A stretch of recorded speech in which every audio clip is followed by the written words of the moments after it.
I'm starting to have second thoughts about this.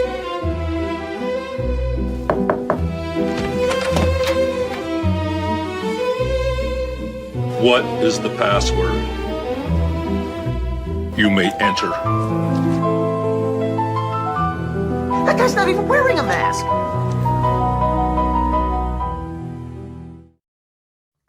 Welcome, greetings to the Illuminati dinner party. This is the first episode, the pilot episode, and I invite you to come along this journey of the Illuminati dinner party. This was an idea, a concept that I had that I wanted to do of the Illuminati dinner party, and I'm just totally not ready for it. So this is the pilot episode, but my vision for this podcast would be a fancy dinner table with a microphone that works. Then we bring on a guest and we eat dinner and talk conspiracies. So that is the main vision of it. But we're just going to jump right into it, because one thing I learned from entrepreneurship and just being creative and wanting to put art out or whatever that is you can't wait for perfection. You can't wait for things to be ready. You got to just jump in and just start doing it and see what happens. And that's what this is all about. Now, if you are on the Patreon and you're a member of the Order of the Sprinkle, the OTS, I sent a StreamYard link in the Patreon memberships, as this is pretty new. We got YouTube memberships, and I can't do that on the YouTube just yet. I'll figure it out. And you could come in and call in via the Patreon with the StreamYard link later in the show. We have an amazing guest today, my friend Clint over at Third World Podcast. What's going on? Hey, what's going on? Thank you for joining the Illuminati dinner party. Oh yeah, it's good to be a guest. We're the first guest, and I'm serving tonight pad thai. So I have pad thai I'll be serving tonight.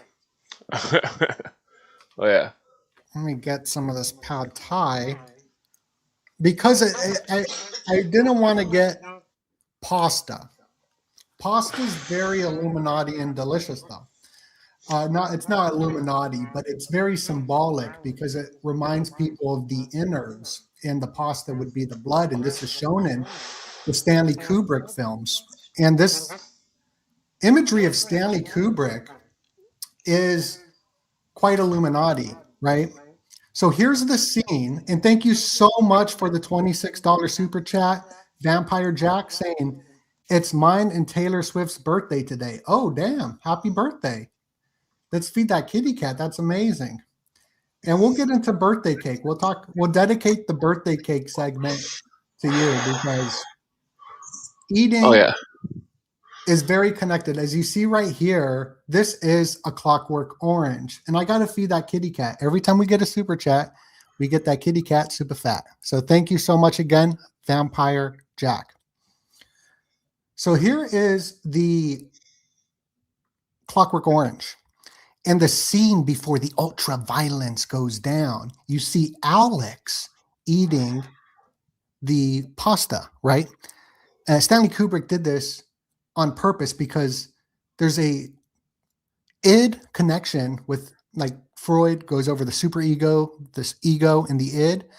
There's psychological connections that are very, very smart in Hitchcock films, Kubrick films, very symbolic. And the red wine has always been associated with blood.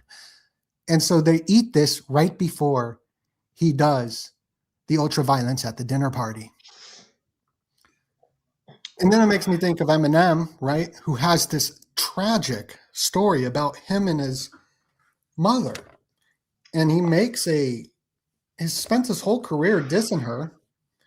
And then he makes an entire restaurant dedicated to her with spaghetti, with a fork stabbing her heart. So I feel like that's even psychological on a lot of reasons. What are your thoughts right off the bat with that? Well, that one picture of from the Kubrick scene Okay, so a lot of the stuff that, like on the Pluribus show, remember that lady was wearing yellow, and it may seem superstitious to the viewers, but the Theosophist wrote the Wizard of Oz, and that the yellow was a prominent color of one of the uh, one of the emotions or consciousnesses, and that there's quite a few different television shows and movies which seems to have this theosophical color scheme going on, where consider yellow like the yellow brick road of the but so the idea of like the different spectrums, yellow to green to I can't remember the order, but like I noticed this pattern um with after reading this article about the Theosophists writing the Wizard of Oz, and that so the television show Utopia has prominent with yellow, as well as the Pluribus, like I said before, and that but so consider the green. Oz is the afterlife.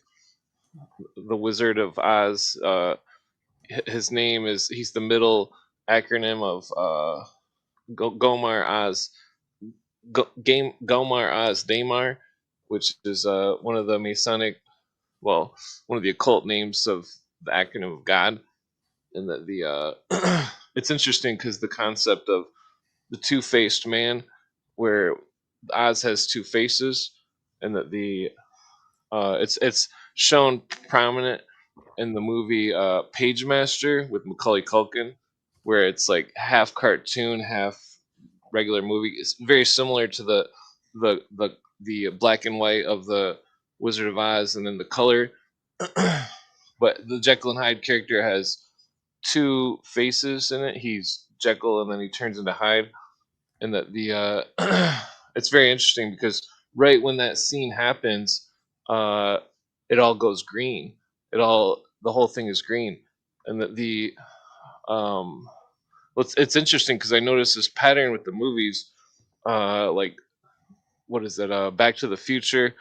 In the movie, there's multiple characters of the same thing, and this goes back to the Zeus lore, where Zeus had two faces, and well, had a twin or whatever. But the same concept, I noticed it was in a lot of the Arnold Schwarzenegger movies, and that the Sixth Man, there's two Arnolds. The Total Recall, there's two Arnolds. What is Oh, the other one? even Terminator, the first one, he's evil Yeah, Arnold, and the second one, he's good Arnold. yeah, that's a good point. Yeah, and he's literally traveling through time. The whole Doc Brown in the Back to the Future thing. There's multiple in both the Arnold movies and the Doc Brown. The scene where he travels to the Back to the Future or whatever. I don't remember which uploader it was, which YouTuber, but it was the one that had a dead account, and that he was pointing out how the H symbol in the tracks of the car, where the tracks are on fire, as well as the wire, and but that symbol is right on the helicopter of Arnold Schwarzenegger's helicopter in the Sixth Man, or the Get Sixth in the Day. chopper. Yeah.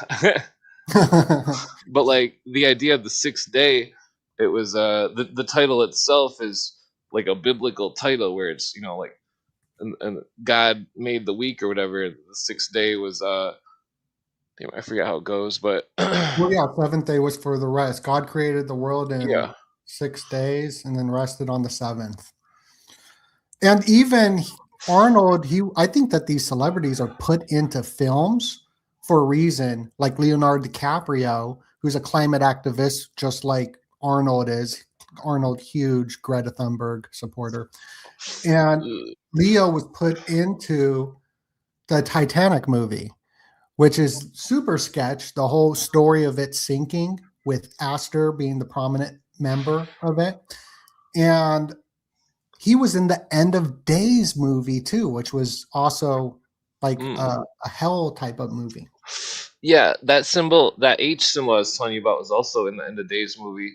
That's funny because I brought that scene up on my podcast with that look I like Greta remember that. Thunberg. Yeah, that does look like Greta, huh? Yeah. Well, But so so yeah, go ahead. so in the End of Days movie, that movie is extremely occult, way more occult than you would come off as thinking it would be. But that symbol of the H shows up above the priest's door when they go to search the priest, the beginning, whose tongue is removed, and that the which is very interesting because the tongue being removed is the first degree of Freemasonry, and that the coincidence of the priest having his tongue removed, uh, and then the H symbol of Zeus or whatever. Well, damn, what was that? It's an astrological symbol as well. It's like a curved H. The let's see, I could try to bring up one of the screenshots. I think if you wanted, but Yeah, um, sure. I love that. And also, what I learned on your podcast, and everybody, I got Clint's links down below. Go subscribe to the Third World Podcast to get wicked smart.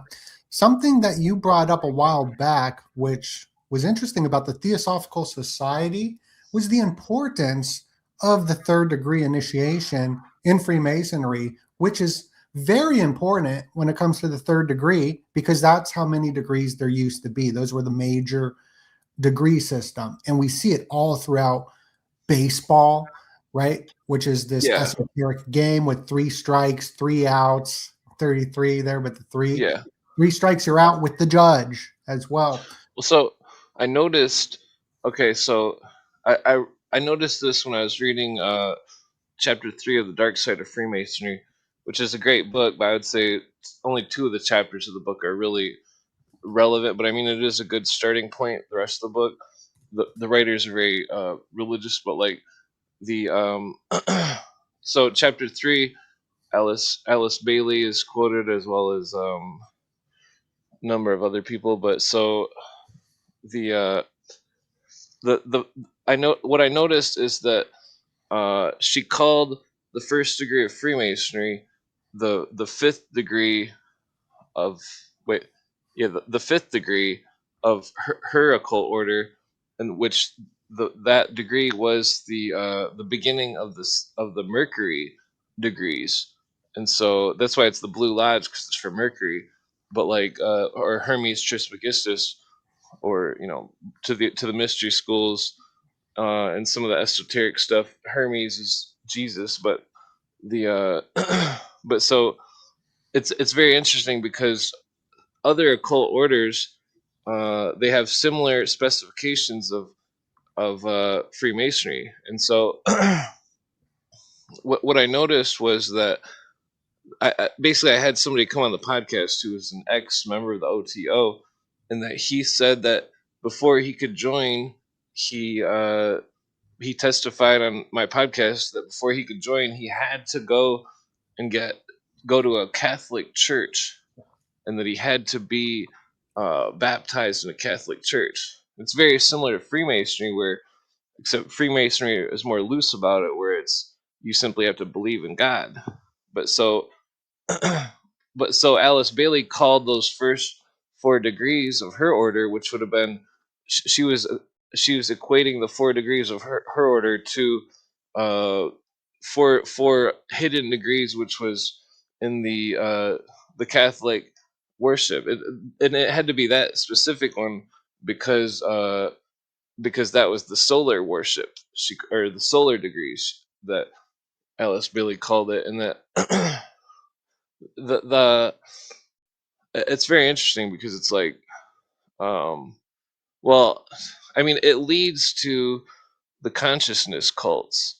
I mean, to long story short, these consciousness cults, they hold their true secret of the orders is this understanding of a balance between the upper and the lower natures, and the upper natures would be the mind or God, the mind or spirit, mind and spirit, and then the lower natures would be um, I forget what they were, but they were water and earth, and so consider like the old Jesus picture where it shows the Aquarius, the angel, and then the bird, which is Scorpio, which because this goes back to Egyptian, and then at the bottom Taurus, and then Leo, and so Taurus and Leo were earth and water, and that And which what were image is this? Like, where can I find it? I can pull it up and oh show. shit, sorry. No, you're Uh, good.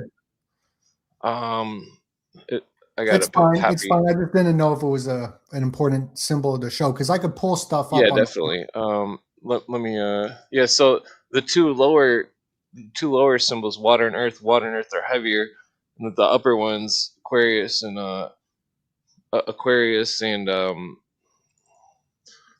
Scorpio, were air and fire. And so the it's a secret religion, which it's not necessarily a religion though. It's more of a philosophy, and that the damn It's a it's my doctrine. It's the secret doctrine.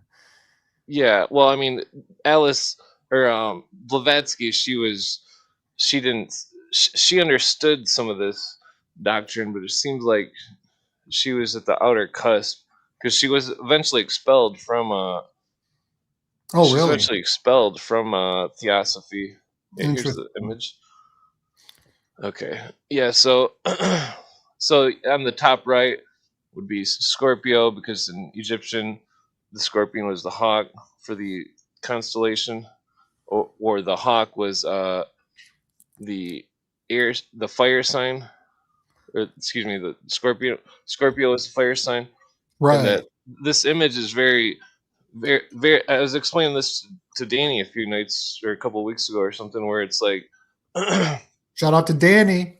We got to get yeah, him on to the Illuminati dinner party. yeah, Danny the Hulk. I can send an invite if you want, but the okay. So picture the top left symbol with the bottom left symbol and the bottom right symbol, and then draw the lines to it in your mind, and then you'll see an right a right triangle. And so in the old symbolism of the ancient people, that each element, remember how it was, each one was an element of earth, air, fire, and water. The earth was the present, which would be the bull. The water was the lion, which would be the future, and then the angel was the wait.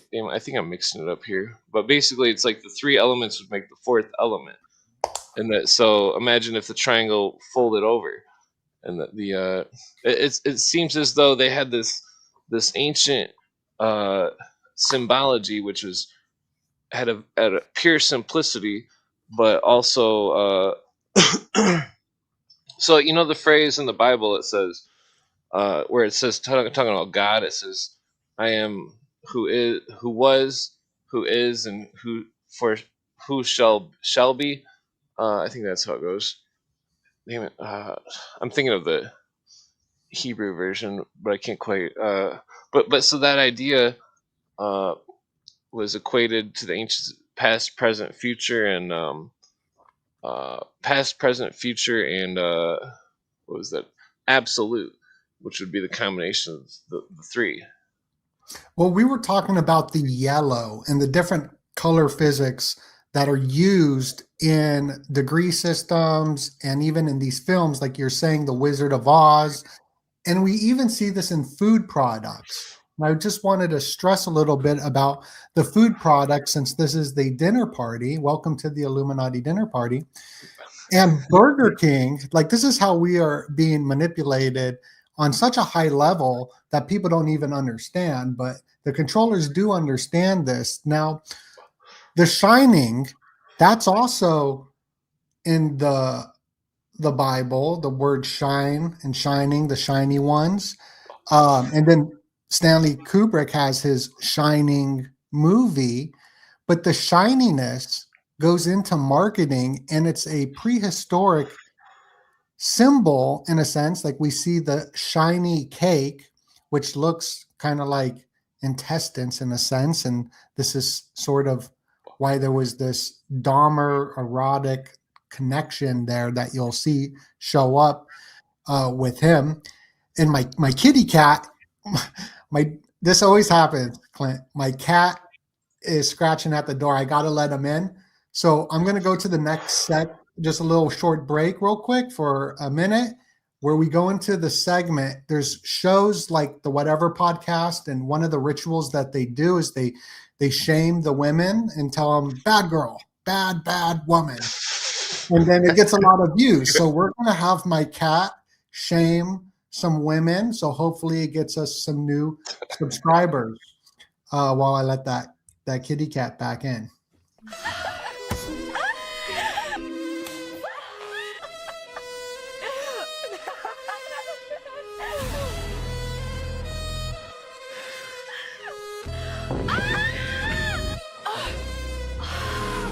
What was that? What just happened?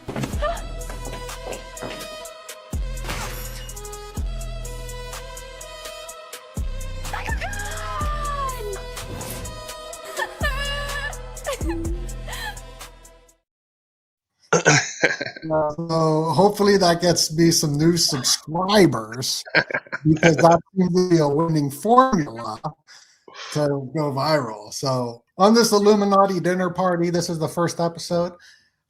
We're going to have the segments where Chan shames the women, and then we get more subscribers. So I'm looking forward to that. And if anybody has some ideas for this, please put the comments down below so we build this out, because this is something you got to do when you, this idea I had for a while at the dinner party, which is why I'm going to kind of go into some food stuff psychologically, is because Americans aren't having dinner parties anymore. There's the birth rate collapse, the loneliness epidemic, and the solution being pushed to us on Time Magazine. I just read this Time Magazine article, is these sex bots that are being released, and activated.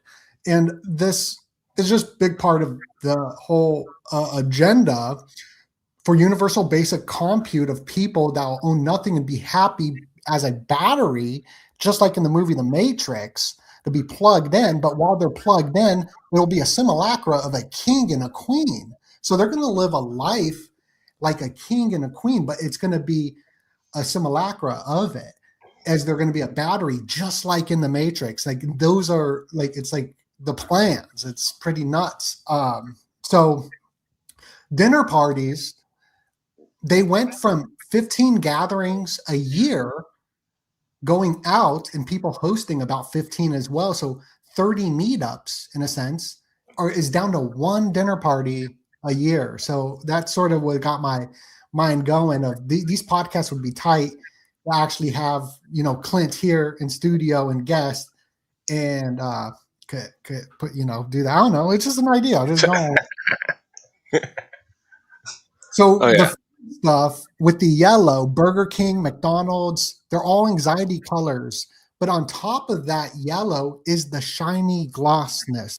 So in psychology, one of the first fears in the id, let's say, is hunger, right? We're eating or drinking the milk that we see in the Stanley Kubrick film as well, where I got a picture of the Stanley Kubrick film. I don't know where it is. I thought it was interesting about well, I wanted to bring up the yellow arches of McDonald's. Oh, sure. Yeah. But the but so the Kubrick thing where you're talking about the you've seen the what's that show called? It's Twin Peaks. You've seen that show? Yeah. So that show. They always know what they seen. Yeah, this one YouTuber that was from another extinct YouTube channel, he was suggesting about the Twin Peaks being the same hotel as the Kubrick Hotel, and that it's like there was a third television show or movie also mentioned, which I can't quite remember, but he goes into this vast detail of this whole thing. I'll have to get you a link of it later. No, it's very interesting because I've been tying the Twin Peaks into the Crowley Secret Society, which is probably even more ancient symbolically with Adonis and Venus and these different, mythologies. of Twin Peaks being the A in the A for the Crowley. That's what he named it after, is the Twin Yeah. Peaks. Yeah, the I can't think of the name right offhand. It's a hard, yeah, Argent, Latin. yeah. Yeah. Well, so you seen that newer season of Twin Peaks, right? How there was like a guy that was guarding a portal or something, and they kept going into this reverse world where the giant guy was like, no, no, no, saying this weird, reverse language. Mhm. But but this he was guarding like this box or something with this blackness in it or something, and Mhm. what was it? There's a lot of interesting stuff I was reading about this book. You got to get it. It's called Mysteries of the Cathedral. I'm only like halfway through it, but it was speaking about this occult surrealism, which it seems as though the occultists are using this surrealism to hide, to mask their stories, and that it all relates to that Wizard of Oz article about the Theosophist. I think it was Dennis Cuddy who did the article, and it was it was this thing of how Dorothy was, when she was in the black and white realm of the movie, she was in Nirvana, and that when she went on the road to Oz, that was her seeking what is that word? Damn it. It was her seeking I can't think of the word at the moment, but some sort of Hindu word. The and that the same thing happens in, remember, like Arnold Schwarzenegger movies such as Last Action Hero, where he is in the movie and then he's in real life, and that so he was in Nirvana and then he comes to this different world, and then later in the movie he goes back to Nirvana, and that when he's in the world he even sees his twin. So it's on par with this like surrealism of these movies where it's like a Well, you hidden also story. got the Surrealist Party, the Illuminati Ball Party, right? Where it's dedicated to Surrealists. And this is Fulcanelli who did the Mysteries of the Cathedral. And the Statue of Liberty, the homuncologist one-on-one pointed out how the guy who created the Statue of Liberty has a direct connection to Fulcanelli, like through his wife. Oh wow, that's Yeah. impressive. Yeah, it's pretty impressive. Yeah. So the golden arches with the food, what I wanted to show was the matte look right here they show, because in nature, if we go back to our psychology, all the way back to, you know, millions of years or however long psychology goes back for, um, Yeah. you see how it's matte color and this one shiny. So the tomato, because it shows it's fresh, it's edible, it's fresh. So in advertisements, they show the shiny. And this is from one of the subversive advertising books. I forget the name, but I'll just read a couple about the automobile sales markers have strained to produce cars with ever higher horsepower.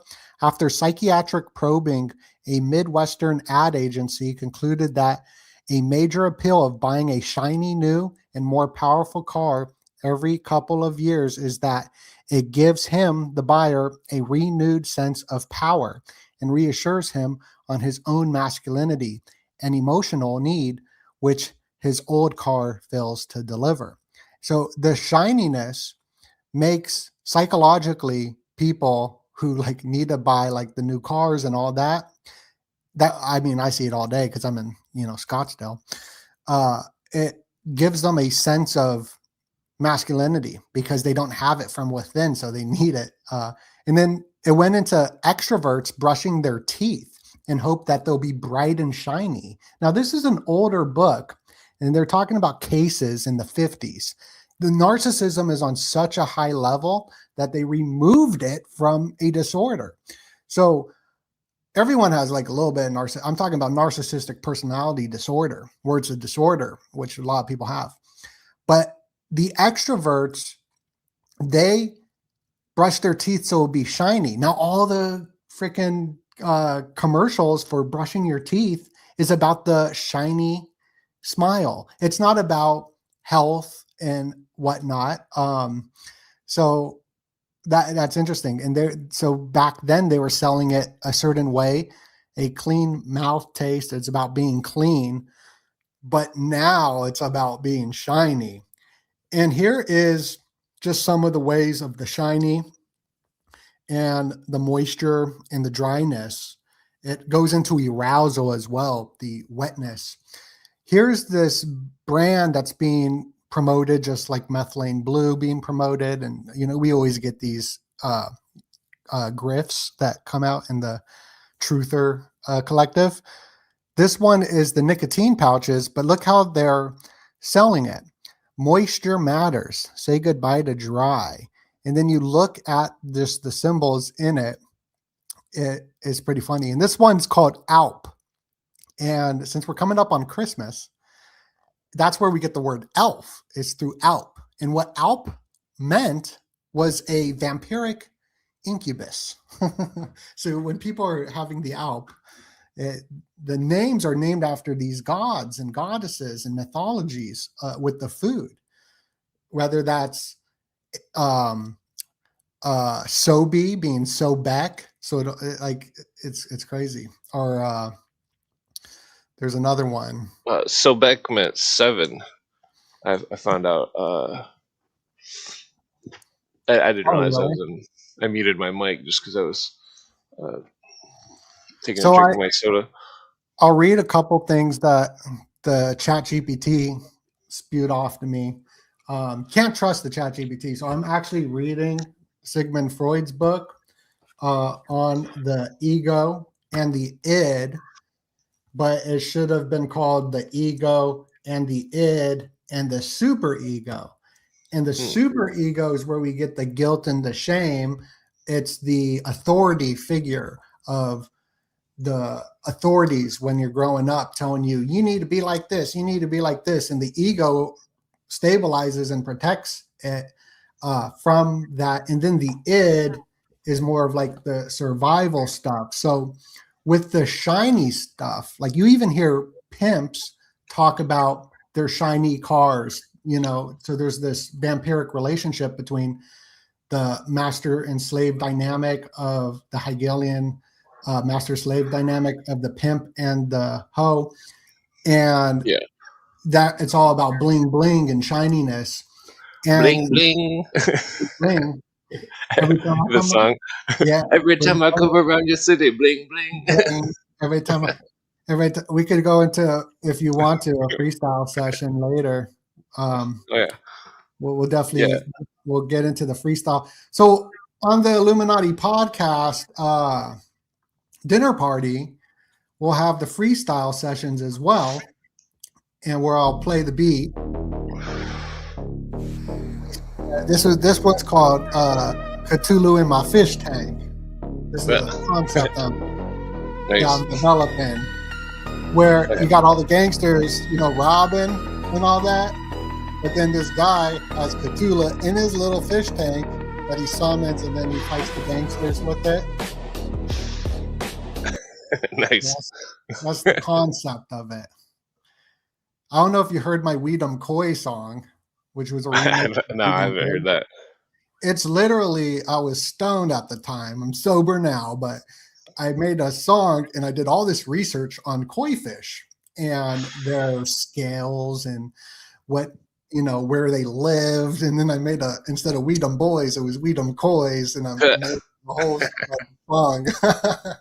Oh, yeah. Yeah. There's some kind of ancient story about the koi fish, but I can't remember it right offhand. They're a symbol of friendship.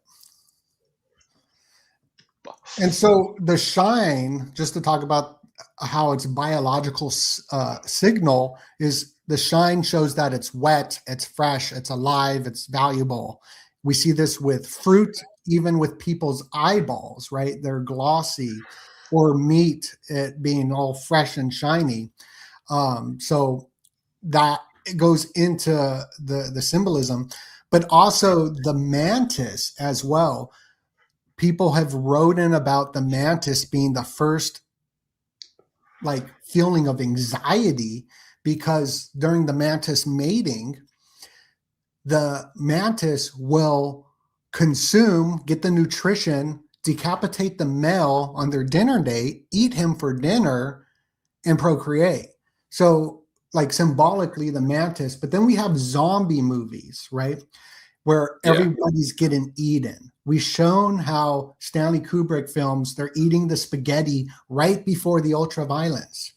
So Alfred Hitchcock, these very creative filmmakers of high art knew this, and it's put into movies and even advertisements symbolically. So why is zombie movies pushed so hard? Not even that. Why do people love watching the dead consume? Like, so Oh yeah. that I think goes it's into, surrealism. yes. It's sorry, I didn't mean to interrupt. No, go ahead. Well, so it's like the same premise as that Pluribus movie. It's like the people are zombies, and that That's true. they're procedural zombies. They're not awake, and that and it's interesting how it's like the concept. It's like the occultists. Every movie that they make and stuff, it's like whenever they have a concealed story in the movie, it seems like the movie is always very popular. Like they do the same stuff with drawings or songs with backmasking. You know, it's like it's like take the song by Eminem, "Hi, my name is."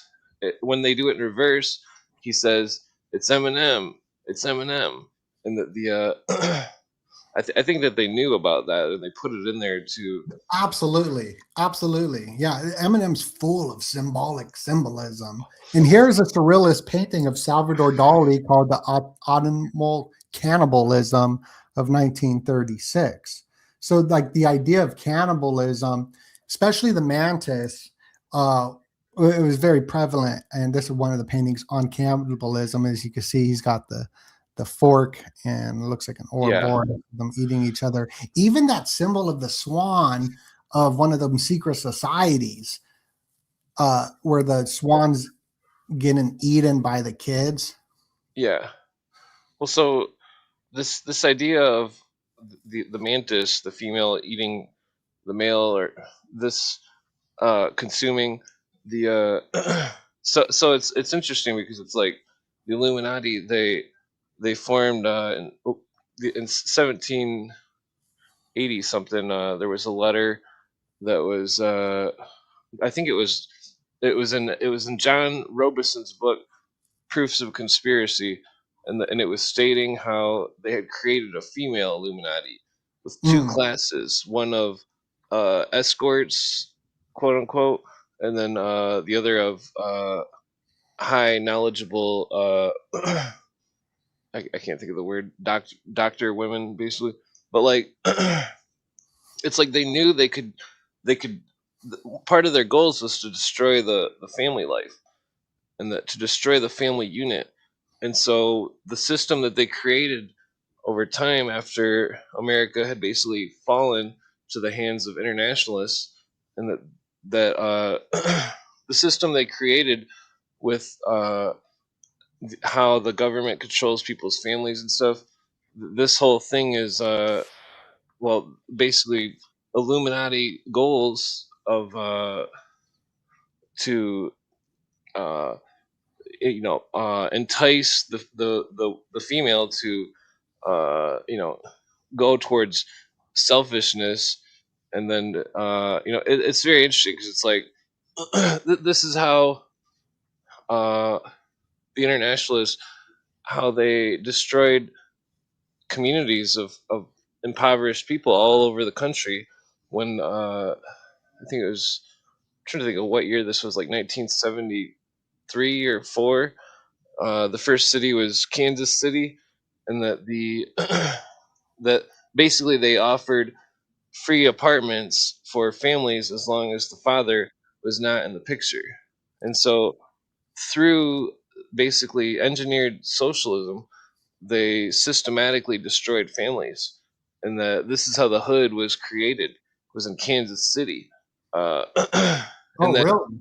yeah, And Kansas City is a very dangerous city to this day, where gang members sporting, the Crips and the Bloods and stuff. Like uh, my friend used to live there, and he said anybody that was in the the Blood gang would that because he lived on an army base, but like he said, anybody in the Blood gang that you'd see in the streets, that they would wear Kansas City chief coats, and they called it Crip Killers.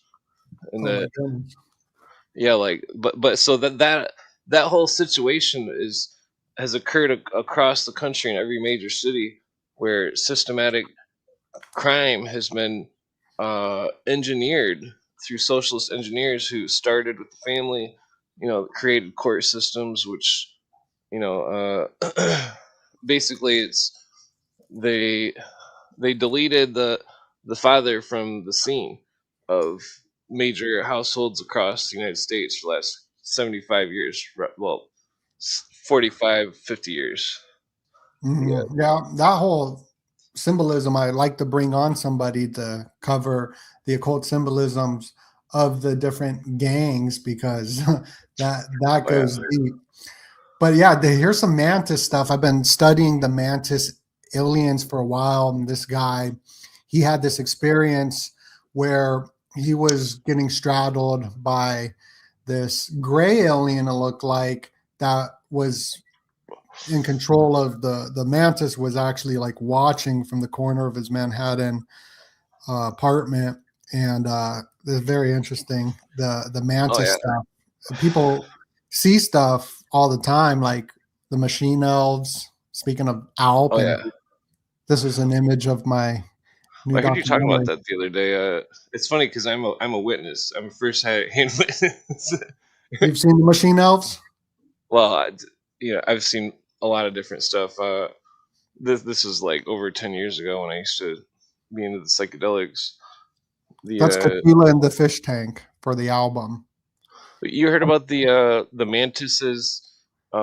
People during tornadoes or hurricanes, that they'll see them. No, what? Tell me about this. Oh, you ever heard about that? Oh, geez. No, There's freaking basically people say during the tornadoes that they see these mantis alien things. no Uh, way. yeah, and it's creepy to me because uh I've lived the world a lot, I guess, when I was younger, and uh I like I try not to be you listen to my You think I podcast. I could try to be find Dr. any of these? Skeptic. You think I could find any of the reports on that online? Because that'd be crazy to bring up. Yeah, I've seen videos and stuff on. I Oh, always watch those videos of the ghost reels on YouTube, where it's like, yeah. So I read a book about haunted Scranton, where wait, Scranton, Pennsylvania, where they had ah, The Office. Like the Office show, like, is very Masonic and ritualistic in a lot of ways, but Pam sees this ghost called the Man in Black or something like that. It's a real yeah, story of a ghost because it was a violent town and people would get freaking executed there. They had the execution stuff there at the, where people would go and watch it. I think they would watch it at the square. That's Jesus, a very common thing. Yeah. So there's like a lot of ghost and history there, but also the different wars and the battlegrounds and all that. So there's definitely a lot of history there. That'll be in the Office documentary that I gotta finish, and I think that'll be next month. I'll drop it. But I'm looking up mantis and tornadoes. Oh, there's a yeah, tornado pump called the Mantis Tornado Pump. See, that's how Google tries to hide it. oh yeah, Maybe I'll write mantis, ghost, aliens, and tornadoes. yeah. Well, when I used to trip a lot back in the day, like when I drank the ayahuasca, I seen I seen something that can only be described as like a lotus pod face things. Right? Uh, they looked like bug things with a lotus face, and it was very strange. Some of the stuff I'd seen on that stuff was uh, like chrome orbs, circular orbs. Me and my friends seen them. They were symmetrical, like in Did they give you a feeling when you saw them? Like, did they produce a feeling like well, anxiety or terror or anything? well, I mean, my friend was like paralyzed, but I was like, I'm immune because I'm part Blackfoot. Yeah, so The, you good, you good. the so it was very strange because a lot of people well, this is a long subject, but basically since I was 15 when I was a kid, in the 90s, I had been into the psychedelics extremely, and that the internet had stories of people talking about supernatural things that they had seen, such as a large sphere around, like approximately 10 feet around their body, uh, and that, all sorts of weird stories like that. But some of them seemed to be verifiable on the psychedelics, and it was like it was a very strange phenomenon. Like, that phenomenon where they're talking about a laser, and they take the laser and they dilute it to make a wide, big laser, and then they had the Right? person on the psychedelic look into the laser beam that's pointed at the wall or whatever, and that they Yeah. say that they see a language, and that Yeah, they see like a matrix binary code of a language or something. yeah, well, like so back in like 1999, me and my friends were tripping, and we we could all see this language that was literally on the wall, and we were all blown away by it. But That's some of the other nuts. people that were tripping with us couldn't see it, and it was very strange because it was like you could see what it was, but you couldn't. It was no familiar caricatures. It was it was very I don't know. It was weird.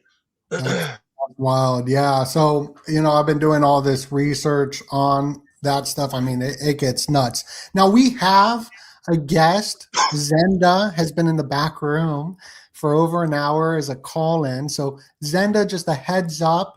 This is live on YouTube and social media. So, I recommend, or I don't know the word for it, but to not say anything like that'll get the channel where we got to take the video down, and also it's on the public stream. But I'm going to bring you on now uh, for the call-in segment of the show, which we have over on Patreon as of now. If you want to call in, I shared it on the Patreon link, the StreamYard.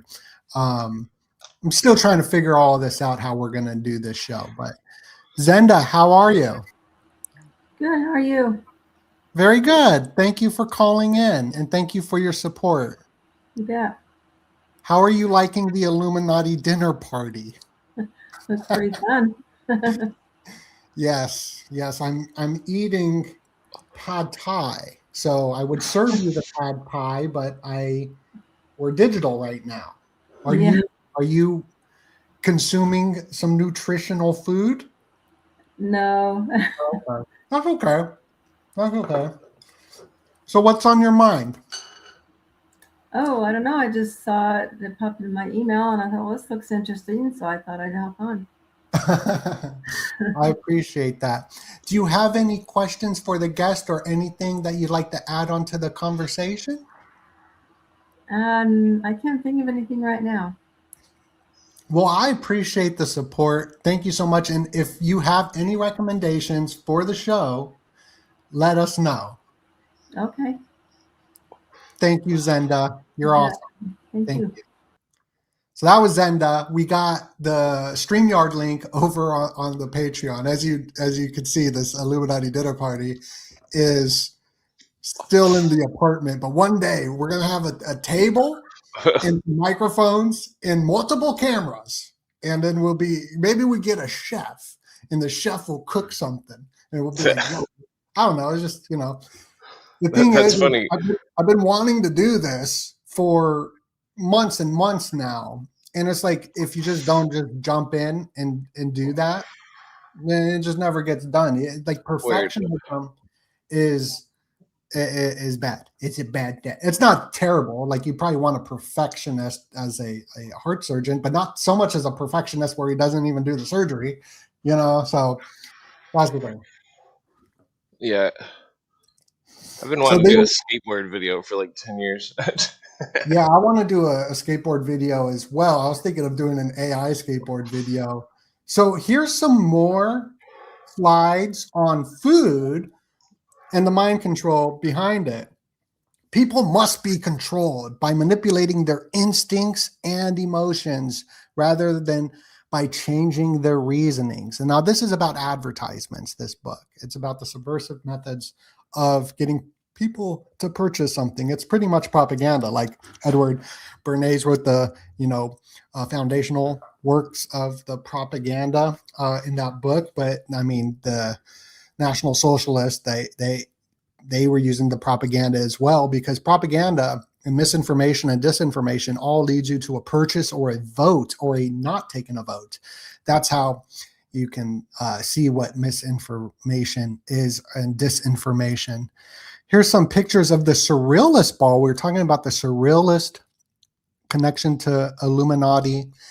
And here's a secret society on Wall Street where these Wall Street billionaires dress up as women. Have you heard about this? Yeah, I wouldn't doubt it. I've got pictures from Bohemian Grove where they're all dressed up weird and stuff.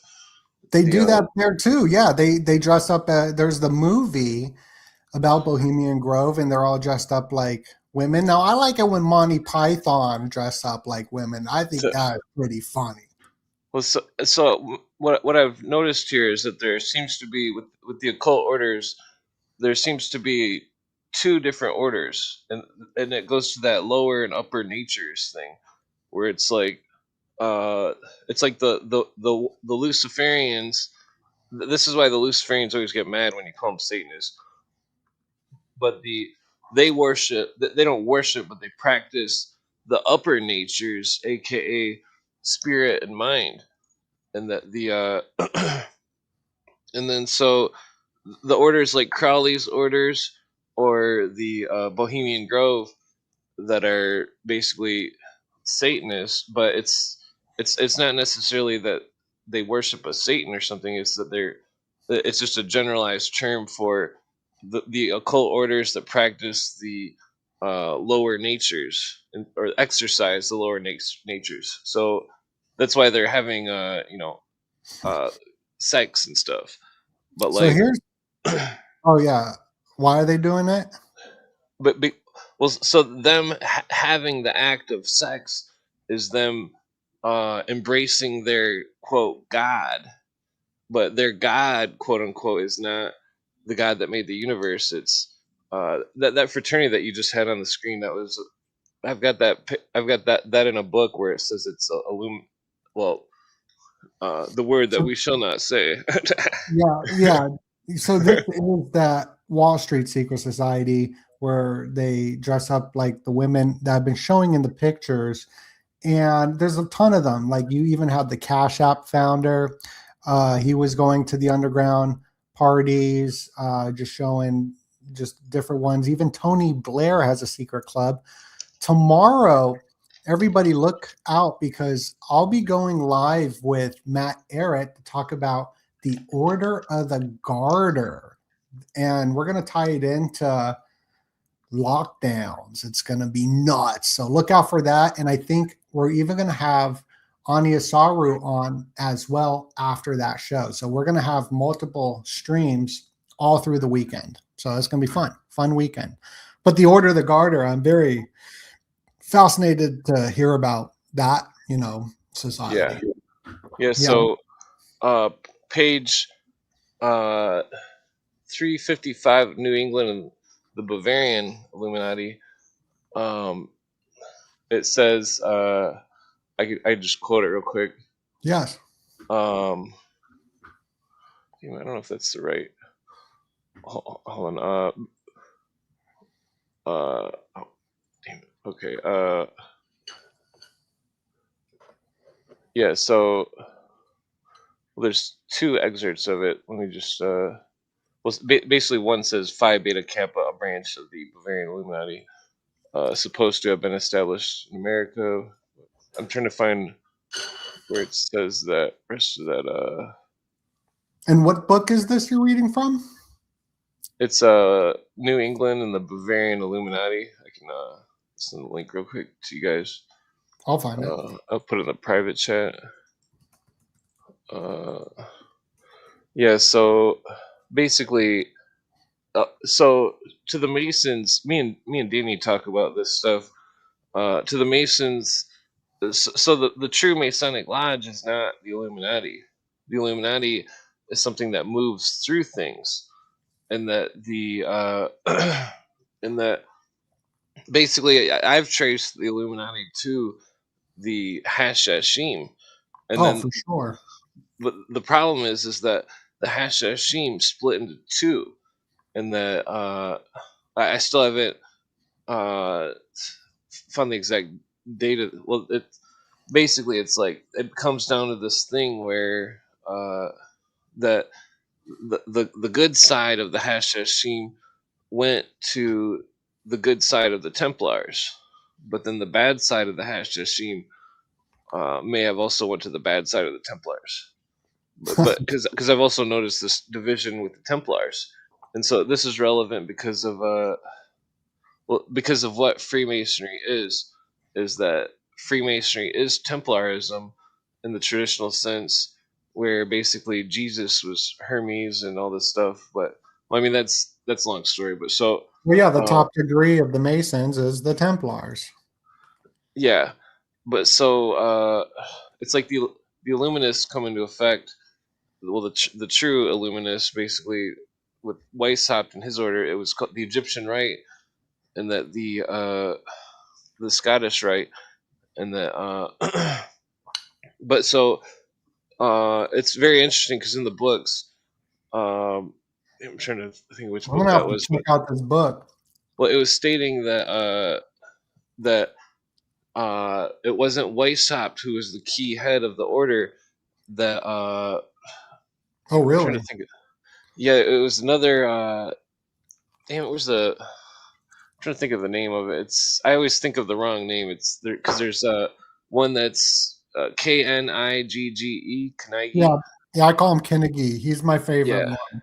Well, then it was one of the main ones. It was Thomas. No, was it Thomas something? It was. Man, it's like right on the tip of my brain. So he was the guy who was actually. I read that a little bit. It kind of hinted that in Philo's reply. Philo being the code name for Adolf Kennedy, just like Spartacus was the yeah, code name for Adam Weishaupt. But there was another guy that's all in the story that he wrote. His disenchantment with the Illuminati and how he resigned membership to it yeah, because of Adam Weishaupt. He was like, he's a narcissist. I'm done with this, and he's working me too hard. I'm creating the whole order, and he's not yeah, doing anything. But there yeah, was another guy in his reply yeah. that I he can't think talked of the about name. too. It So that wasn't guy, Robes. that's It interesting. well, it wasn't Robespierre. It was Robespierre. Let me Damn, see. what's the other one? I got the book right here. I'm gonna it's look not through it Barul. Oh, nice. to see if I Uh, can find it. I'm having a brain fart on who I'm trying to think of here. Well, so anyways, this dude, uh, he went to the Prussian World meeting of Masonry, and he started the Egyptian Rite, and AKA the Scottish Rite, in like 1782, and that the this is relevant because excuse me, I thought I muted before I coughed. the it's relevant because Freemasonry in America was something different, but then once the Scottish Rite had taken over, uh, the I mean, this is a long subject, but like Albert Pike being in connection with Mazzini, which Mazzini was the Italian branch of the Illuminists, but so the myth of the Palladian Rite, you know, that's where it gets really really crazy because it's like that's where the straight up dark side of the Hashashim, I would call it, where it's like this one thing in this book, which I'll be very vague about.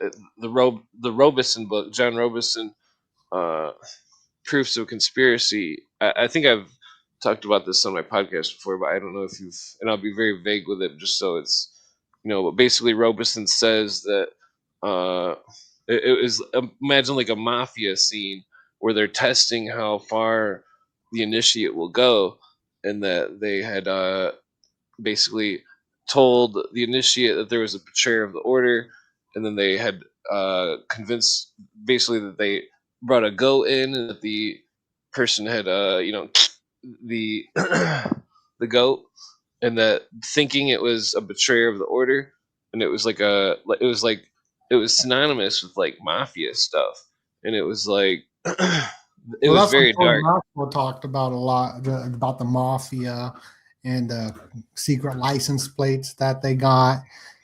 Yeah. Here's the picture of the Baphomet with the hand symbol. And when I was looking at the Eyes Wide Shut pictures, the Barbie doll, her hands, and this isn't even a real Barbie doll, I don't think, but the hands are up and down like the Baphomet, which is something I don't think anybody's pointed out yet. Oh yeah. Yeah, the Speaking of the Baphomet and the Templars and the Hashashins, yeah. Well, it's interesting because Eliphas Levi penned that drawing, and because the Templars, their Baphomet was not the word Baphomet didn't exist.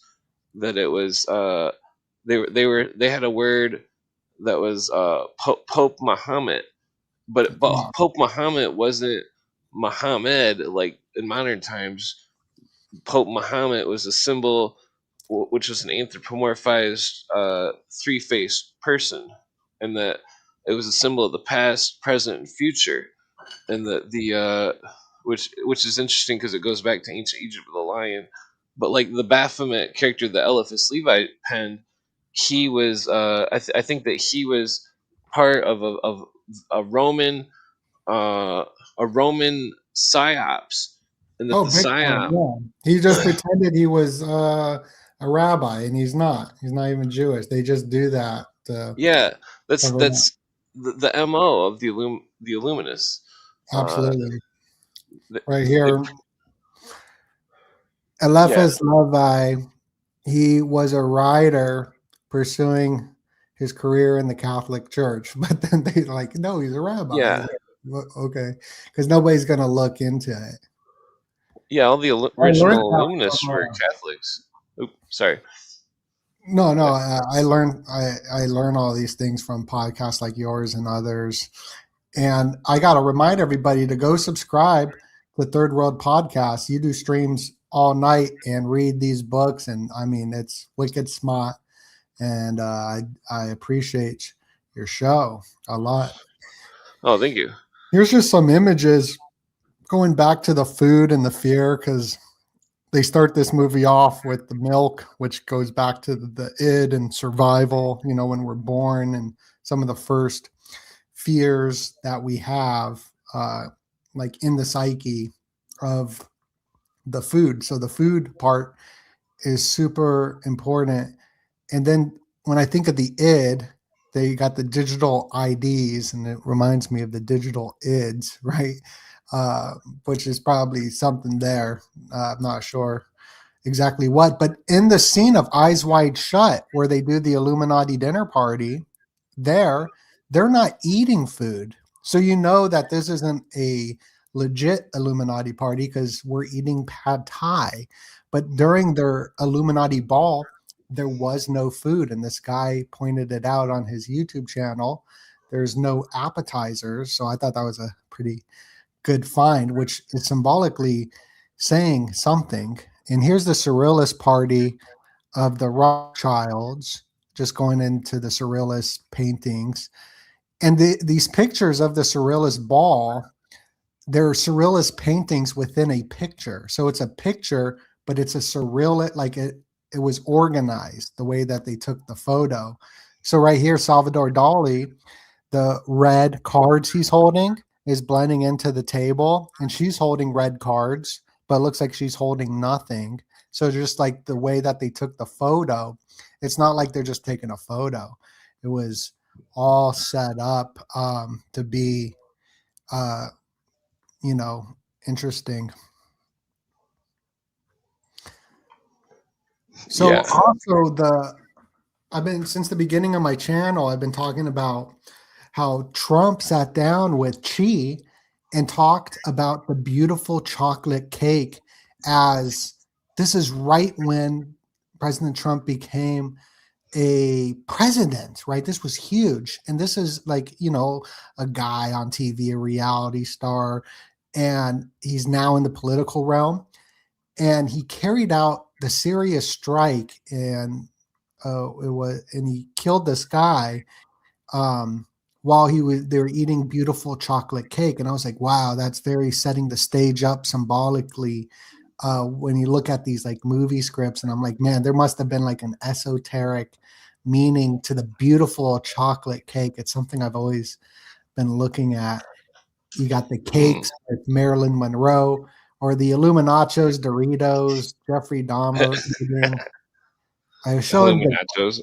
the Illuminachos, the bling bling. Even in the bling bling music video, they're sitting at the dinner table. And the guy who directed this music video, I love this music video and the song, but they're at the dinner table. They don't have any food, so it's like straight up Illuminati. But Lil Wayne's my favorite Illuminati member, so shout out to Lil Weezy. But the guy who directed it, he ended up uh, passing away in a weird way, right? So I wonder if there is like a ritual there. Here's just some of the why the dinner parties are declining, and the death of the partying in the USA, why it matters. And so all the studies I did on the sex recession went into, you got to have more parties, right? And then they, push, you got to drink more, you got to buy more alcohol and party or whatever, when it's not about that. Like, they leave out so much information. They don't go into the blue light frequencies, the different Wi-Fi, low in the T, and it's just so much other stuff. But we cover it on the channel. Here's the Alp, just showing you some of the wetness in even this Alp, which is the Alp.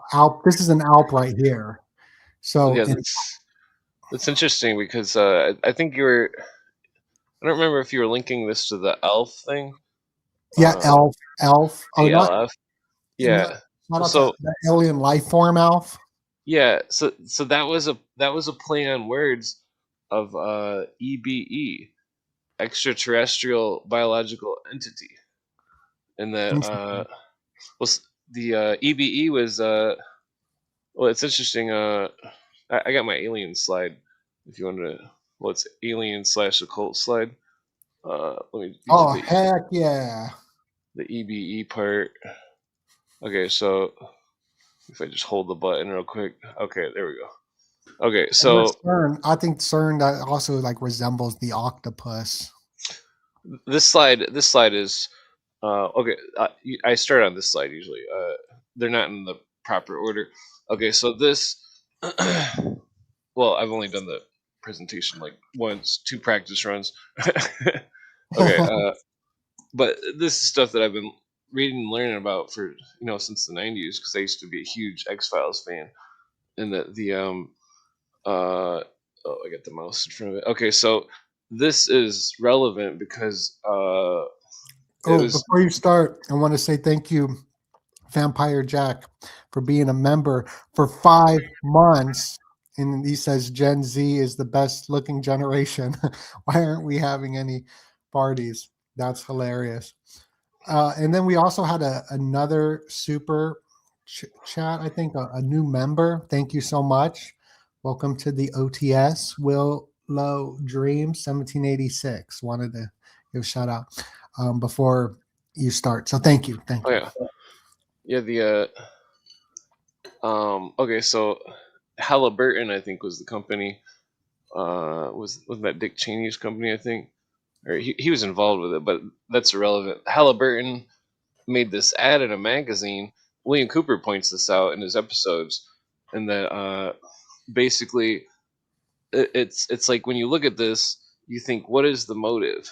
And that, because I talk about the alien psyops and how far it goes back. But so Halliburton is the military-industrial complex, right? yeah, it's Okay. I think it's an oil company as well. Oh, okay. Uh, Yeah, it sounds familiar, right? well, I speculate a lot of big businesses are really the government, basically Oh, for the sure. because it's like that perestroika thing. I'm sure you've heard me talk about that before. Uh, Remind me? the merging of communism and capitalism, Oh, okay.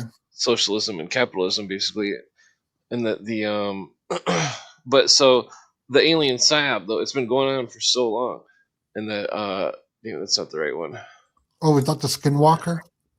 Yeah, well, I mean that's those pictures weren't supposed to. Well, I mean, okay, so these are relevant if the aliens were real. These are relevant Absolutely. because They look like aliens. yeah, like technically, I've seen these things on psychedelics with other people. This is interesting because this is the Mabatans or Nabateans. This is a drawing of some sort of spirit that they've seen, but I mean that's a whole different subject. This one is Aborigines.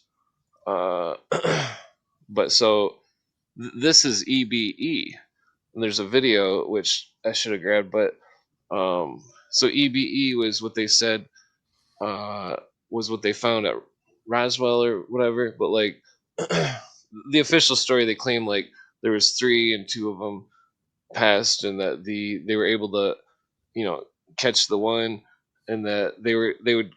I mean, to do the full background of it, are you familiar with it, or I can do the full background if you want.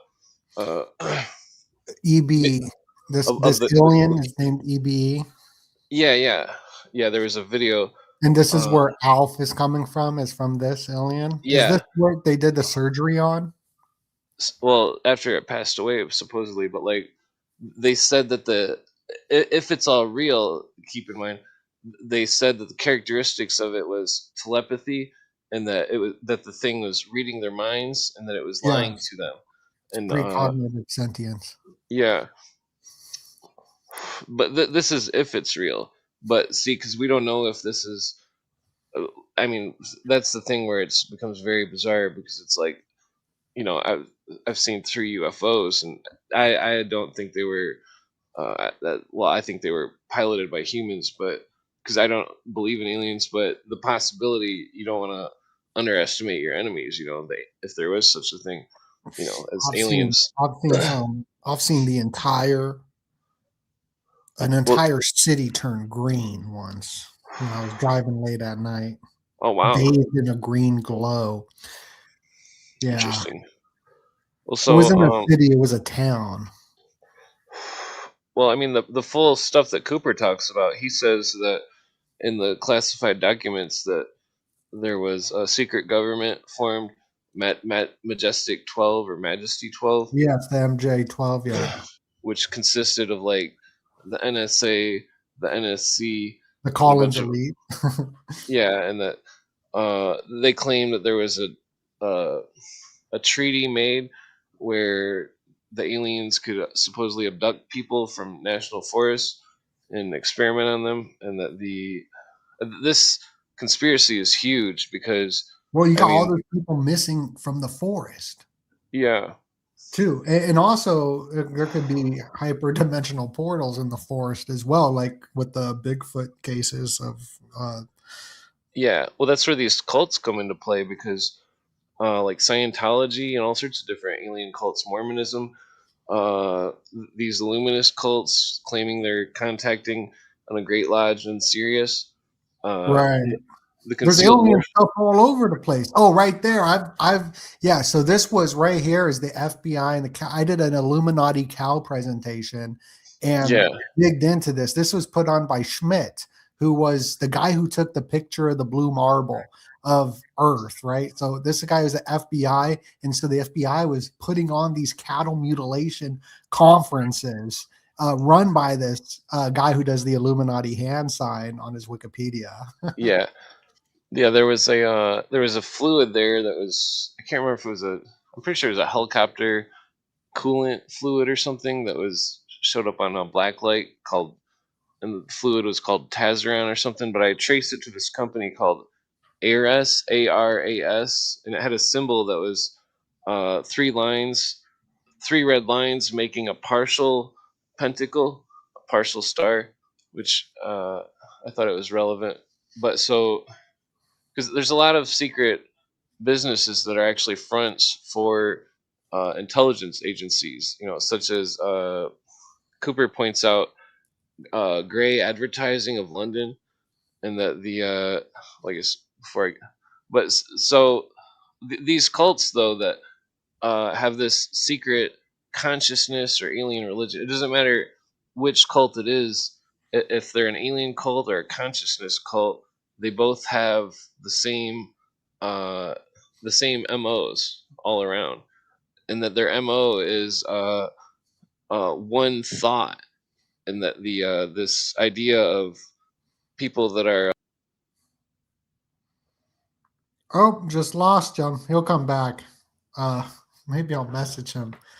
He must know he must. We lost him for a second. Oh, he's back. So thank you. We got him back. I just want to let everybody know that this is the Illuminati dinner party, and we're going into the presentation section of the dinner party. So in the future, the vision is to have a dinner table, and we'll have somebody cook something, and then we eat it, and we got a guest, and then we have a microphone, and then we talk.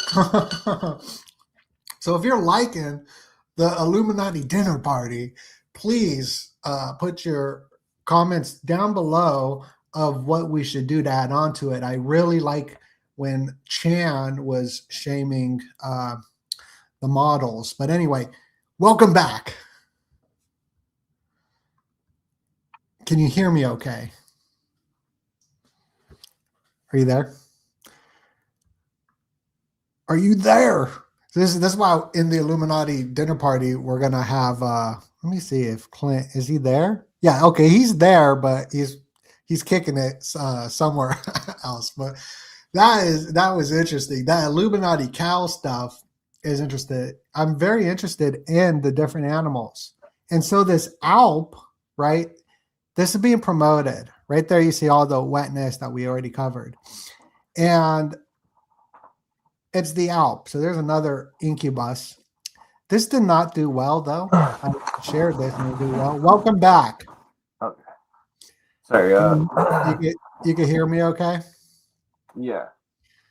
Okay, welcome back. Just for some reason my thing crashed. No, that's cool. Cool. Let's see. Oh yeah, you know what? I gotta get some Fago for sure. I gotta send my mama up to the store and tell her to go get me some Fago. Oh yeah, that's the Fago. So these consciousness cults.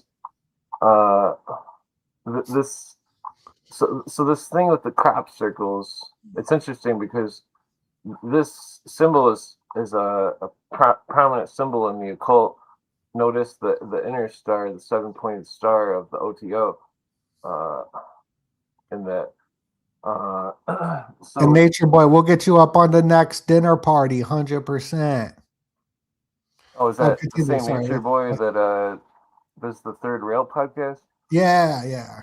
Oh, okay, yeah. Yeah. I went on there once. Yeah, so. Oh, so these crop circles, I heard what happens with them before that they get bent is that there's this weird liquid that gets put on it or something like that pre-selects it like a week before, and that the orbs are creating these different crop circles. That's what I read. Yeah, I mean, I've seen a video of an orb making them, but I don't know if it's a real thing or if it's done by Sure. the satellites, and the weird thing about it is it's like, so this symbol before the 7-pointed star, and this is a 7-pointed star, and the occultists always speak of spheres and stuff, but so Oh, right there was the pyramids all yeah, aligned with the star constellation, right? Of well, yeah. So this is relevant to the pluribus show because the consciousness cults and the surrealism. The lady, the cover is a yellow cover. She's wearing yellow.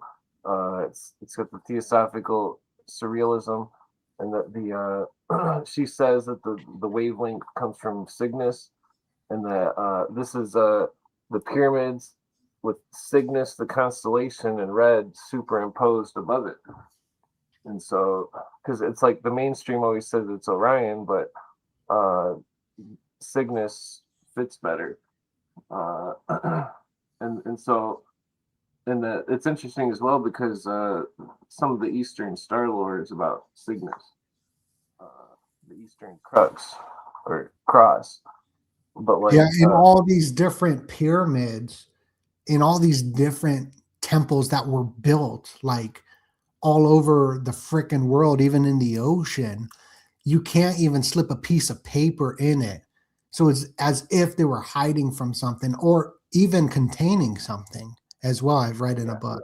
Yeah. well, it's interesting because I found that I was reading this book and it stated that you could see the stars when you were digging a well, and that and then it chimed in my brain like that's what those the tunnels coming out of the pyramids are. They would look, the tunnels are pointed at certain stars, and that so they were.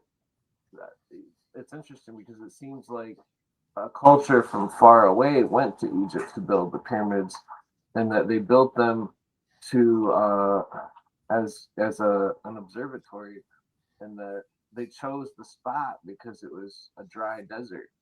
Well, I mean, the Sky. Sphinx is freaking eroded by rainfall. That would have been like crazy. Like it doesn't make sense of what they tell us. It Yeah. was around even longer, and the smooth-sided pyramids were even found in. They weren't found in summer, but maybe they were. I'm very beginner at this, but in summer, which was pretty far, you can't walk there from Egypt, they had these hieroglyphs of the smooth-sided pyramids. Yeah. So it just doesn't make any sense. Now, I don't know. I think I'm getting older, so I'm getting more into that kind of stuff. I never really cared before, but now I'm like really fascinated by it. Yeah. Well, I mean, it's like this goes back to the ancient mystery of. I mean, if you want to discuss the pyramids real quick, the ancient mystery of God to the ancients. You know, Jordan Maxwell alludes to it when he's talking about the chief cornerstone of the pyramid, and that Right. the The great chief pyramid. cornerstone is the pyramidion, the pyramid Yeah. above the pyramid. Yes. Yeah. So that was in Aramaic. The name of the cornerstone was HRM, and the HRM was Hiram or Chiram or uh, Chiram Abi or Hammurabi. So, hey, Clint, the audio is getting a little muffled. Is there a way to? I'm Oh, fine with it. Okay, I I had the wrong setting on. that sounds great. I like Okay. it because it gives it more of that Bill Cooper, Jordan Maxwell vintage sound. But no, it Yeah. sounds much better. Thank Yeah, you. so HRM was Hiram or Chiram Abi. There's a few other words that connected it, but it went to that to Hammurabi, or and the so Oh, so is that where the Hammurabi. Hammurabi code comes from? Well, yeah, so Hammurabi wasn't a real person. It was a symbol of the god, and Oh, the so Hammurabi, the great lawgiver, goes to the moon, uh, which is it's parallel with Moses, but like this is a long story, but uh, in the old Masonic stuff, that the initiate was was doing the ceremony, and that it was rebirthing, or re it was putting the doctrine into the initiate, and that it wasn't in modern times the Illuminists had turned it into this psychological group mind system, but the original system was no such thing, and that it was it was a it was a metaphor of uh, about keeping knowledge of the stars, and the idea of this ancient idea of alchemy that wasn't the modern interpretation, but uh, like, so where do I start with this? Uh, so the this is relevant to distinguishing the alien cults and the modern Osiris cults from the ancient orders, which was a simple thing of keeping a story alive, and that it was and it was a simple story of mankind basically, and that the but so Osiris was the doctrine, and that Osiris was Lazarus in the mystery schools of old or whatever, and that the uh, it's very interesting because the initiate that raises him, Hiram Abiff, quote unquote. Uh, I forget how it goes, but it's like Shalmaneser was one of the other names of Shar Shalom, and that Shar Shalom was how does that etymology go? Uh, Shar, but those connect with this Nazir, and that Nazir was the word for prince, and that Nazarene, the Prince of Peace, that later became Nazareth, uh, and so it's like this story that was the cities were built. It seems as if the cities were built after the story existed, and that the cities were built uh, in remembrance of the stories. And it's like there was two ancient religions that came from ancient Egypt. One was, well, okay, so consider the ancient mysteries in a pure form as a simple story of the creation of the universe, the dawn of man, the the gateway to the afterlife, the journey of the soul, etc. But so then in ancient Babylon, it became perverted, and that Nimrod was known as uh, the first profane king, and that Nimrod was Marad. Marad was he that rebelled, and that or Lucifer, quote unquote. But the but so it's interesting because and and this does have to do with the Sphinx, because the Sphinx used to have a lion's head, and the Sphinx was Judah, and the term for Hebrew comes from Judah, and that it meant, in its original form, it meant enlightened, and that the Gentile was used to describe Nimrod, and that it wasn't a term for race, it was a term for unenlightened. And so the modern tongue has perverted the ancient meanings, and that but so this is all relevant to these illuminist cults that merged throughout history, but like basically the dark side worshipped a goddess, but the side of good didn't have this profane attachment to it.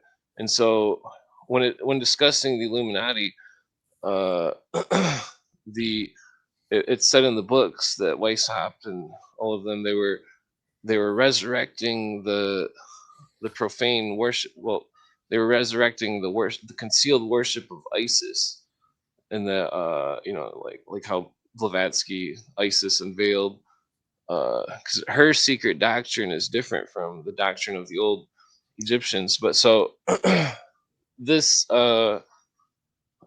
this symbol on the screen, this Medusa head in the center with the people around it, it's a prevalent symbol of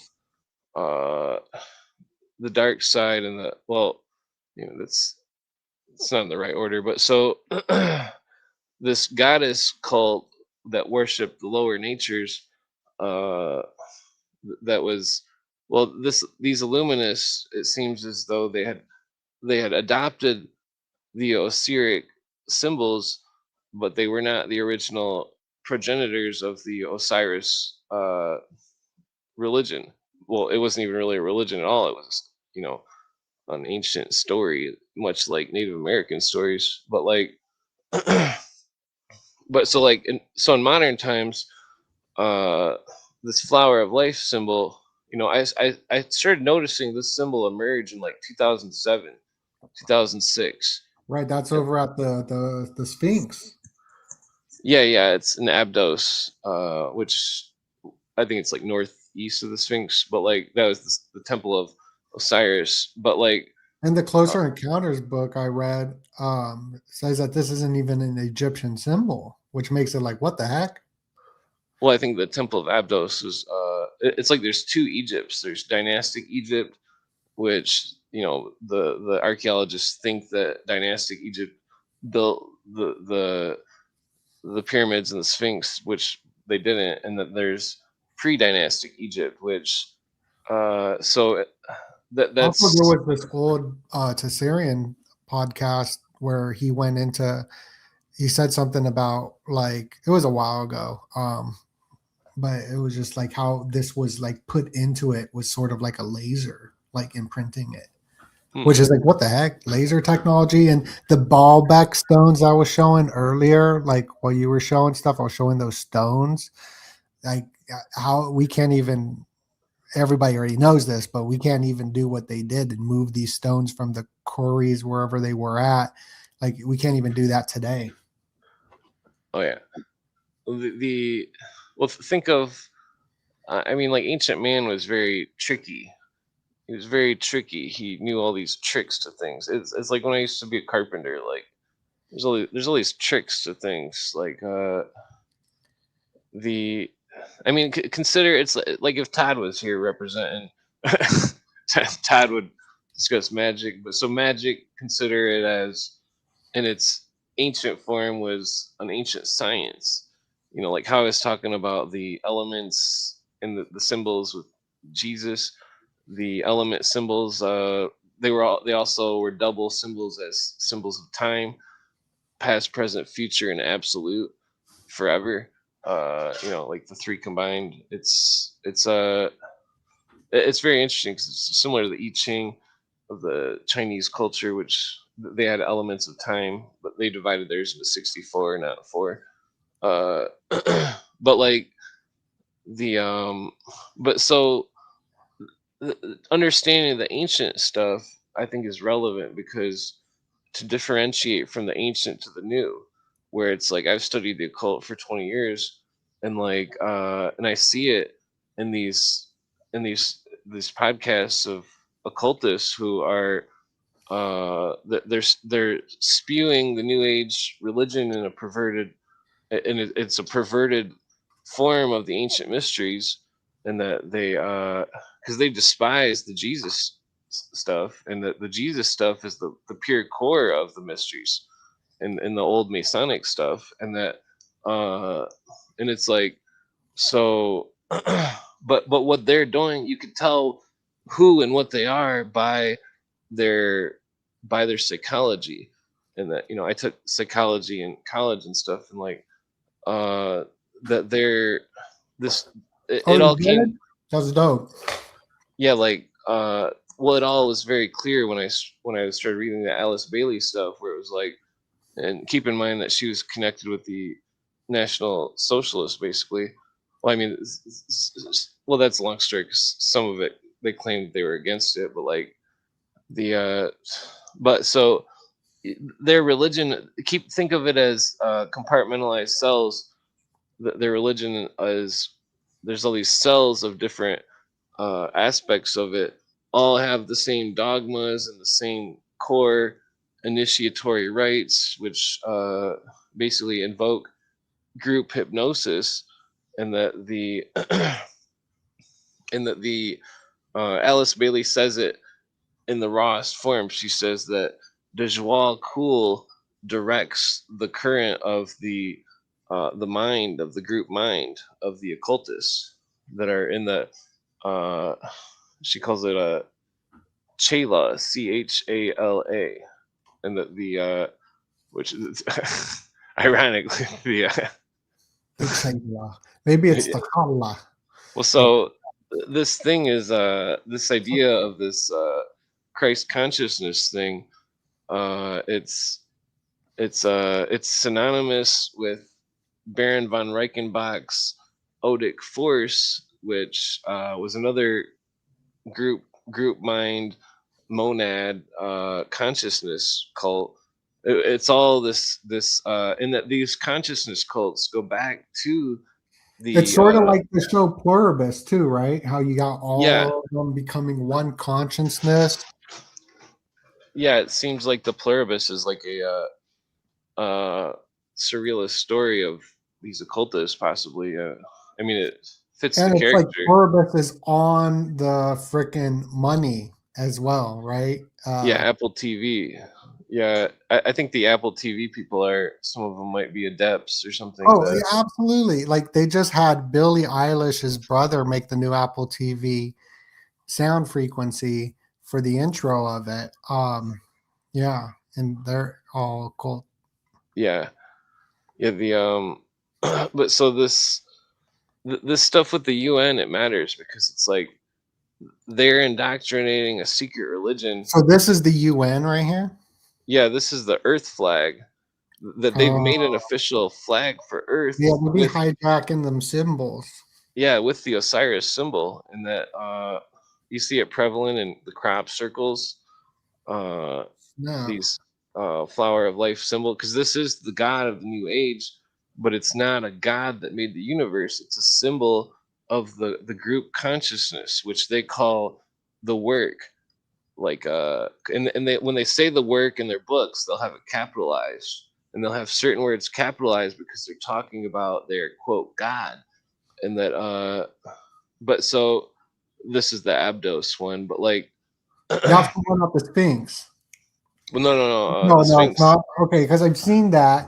So where's that one at? Because I've seen That's it. in Abydos. It's Abydon.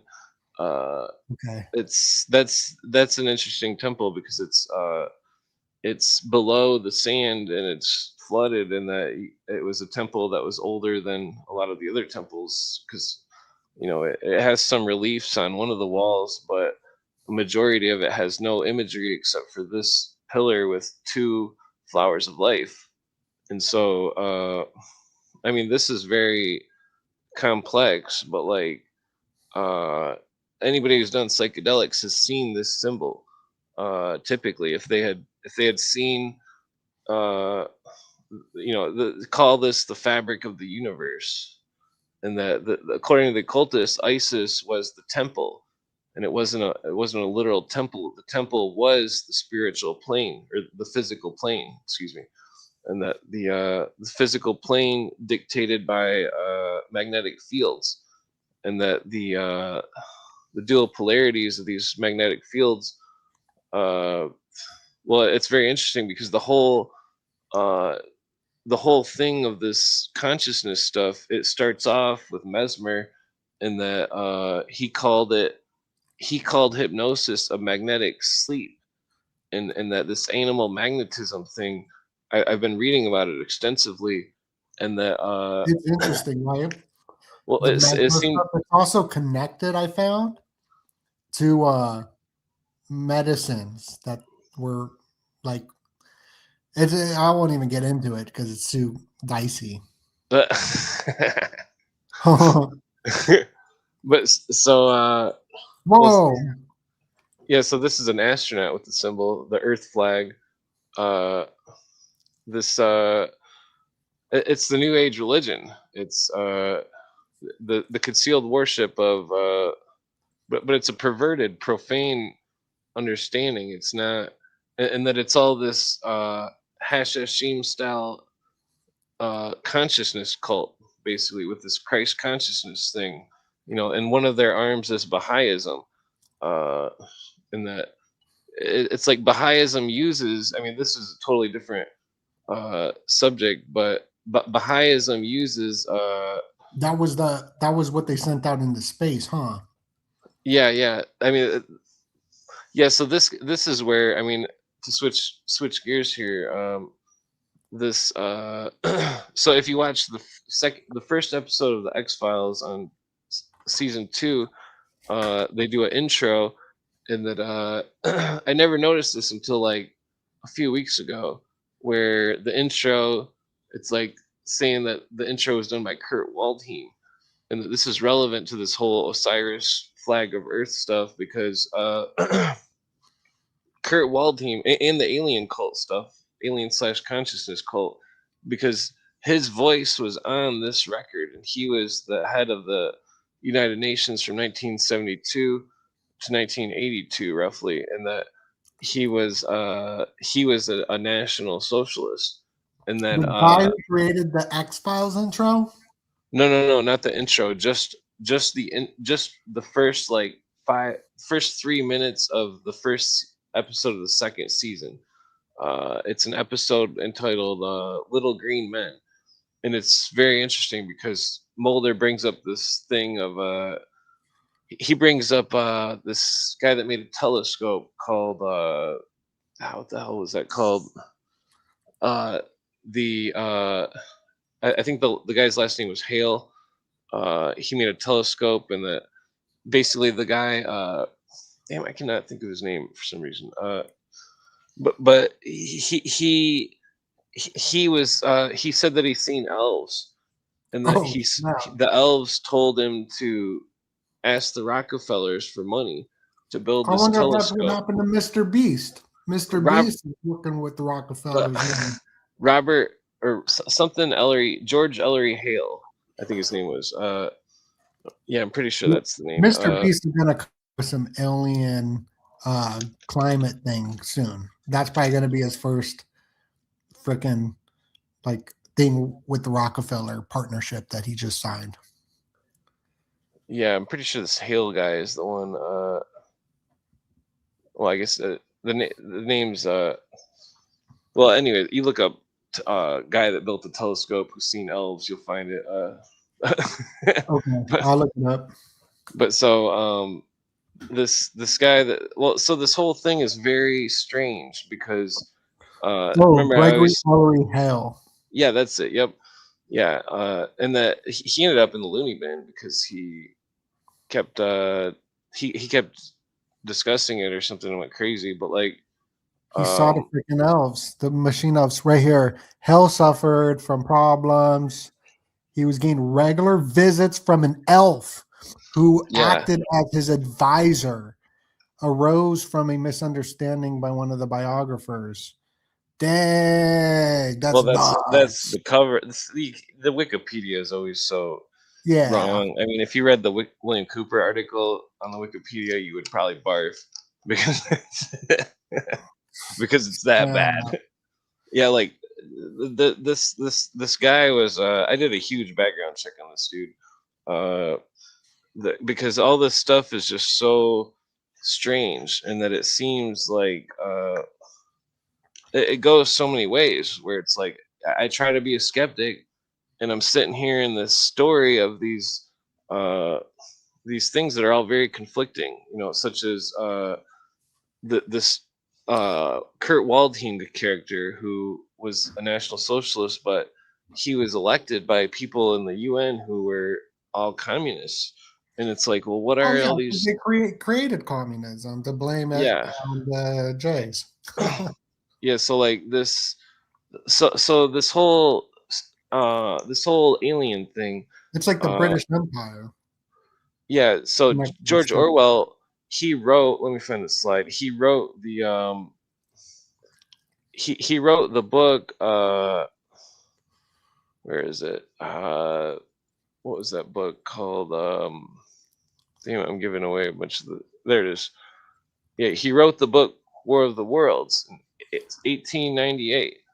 And then in 1898, after that, the next big check mark on the thing would be 1917, where John Dewey I'm pretty sure he was the founder of the Dewey Decimal System. I might be Well, wrong John on that. Dewey, yeah, he's the one who brought the dumbing down of America, connected with the skull and bones. Yeah, That was the big part of the manipulation of our schooling system to dumb us down. yeah, Yeah, yeah. he So was John the Dewey. chief Oh, guy. sorry. No, no, I'm sorry. And this also the symbol that H.G. Wells of this is, in my opinion, how they lay the cornerstone down. The Masonic cornerstone, this triangle looks very similar. Yes. So John Dewey, he said in 1917 in a speech, he said, "We must make a world government to stop an alien threat," and he said that in Mhm. 1917.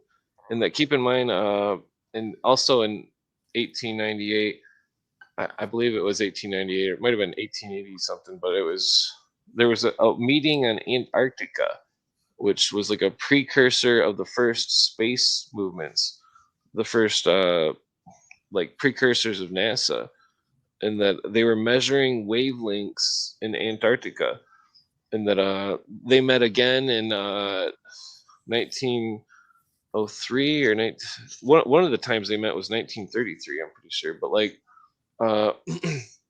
like Bill Cooper says, he talks about a precursor space program from 1928.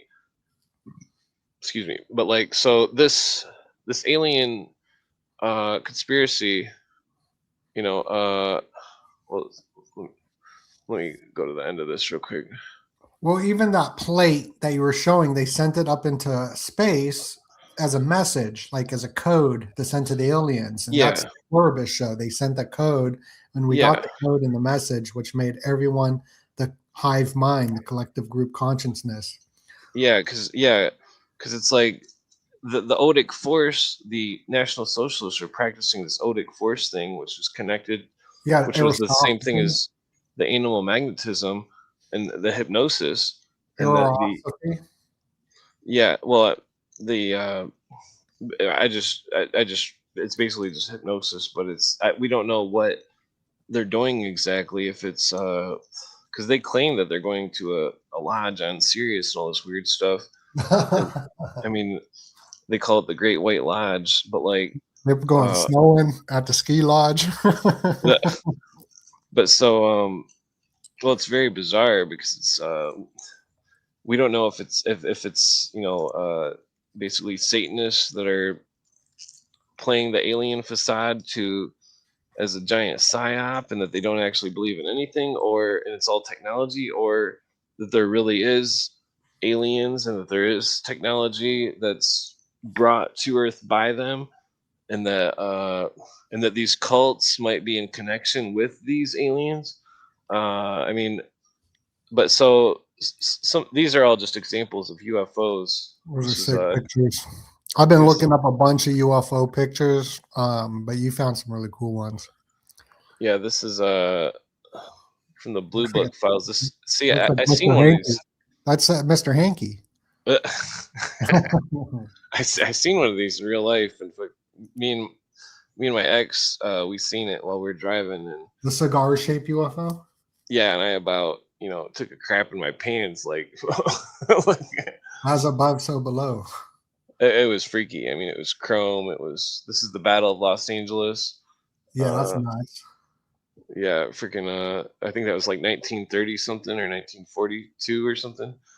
Uh, this is the Phoenix Lights. Yeah, that's out here where I'm at.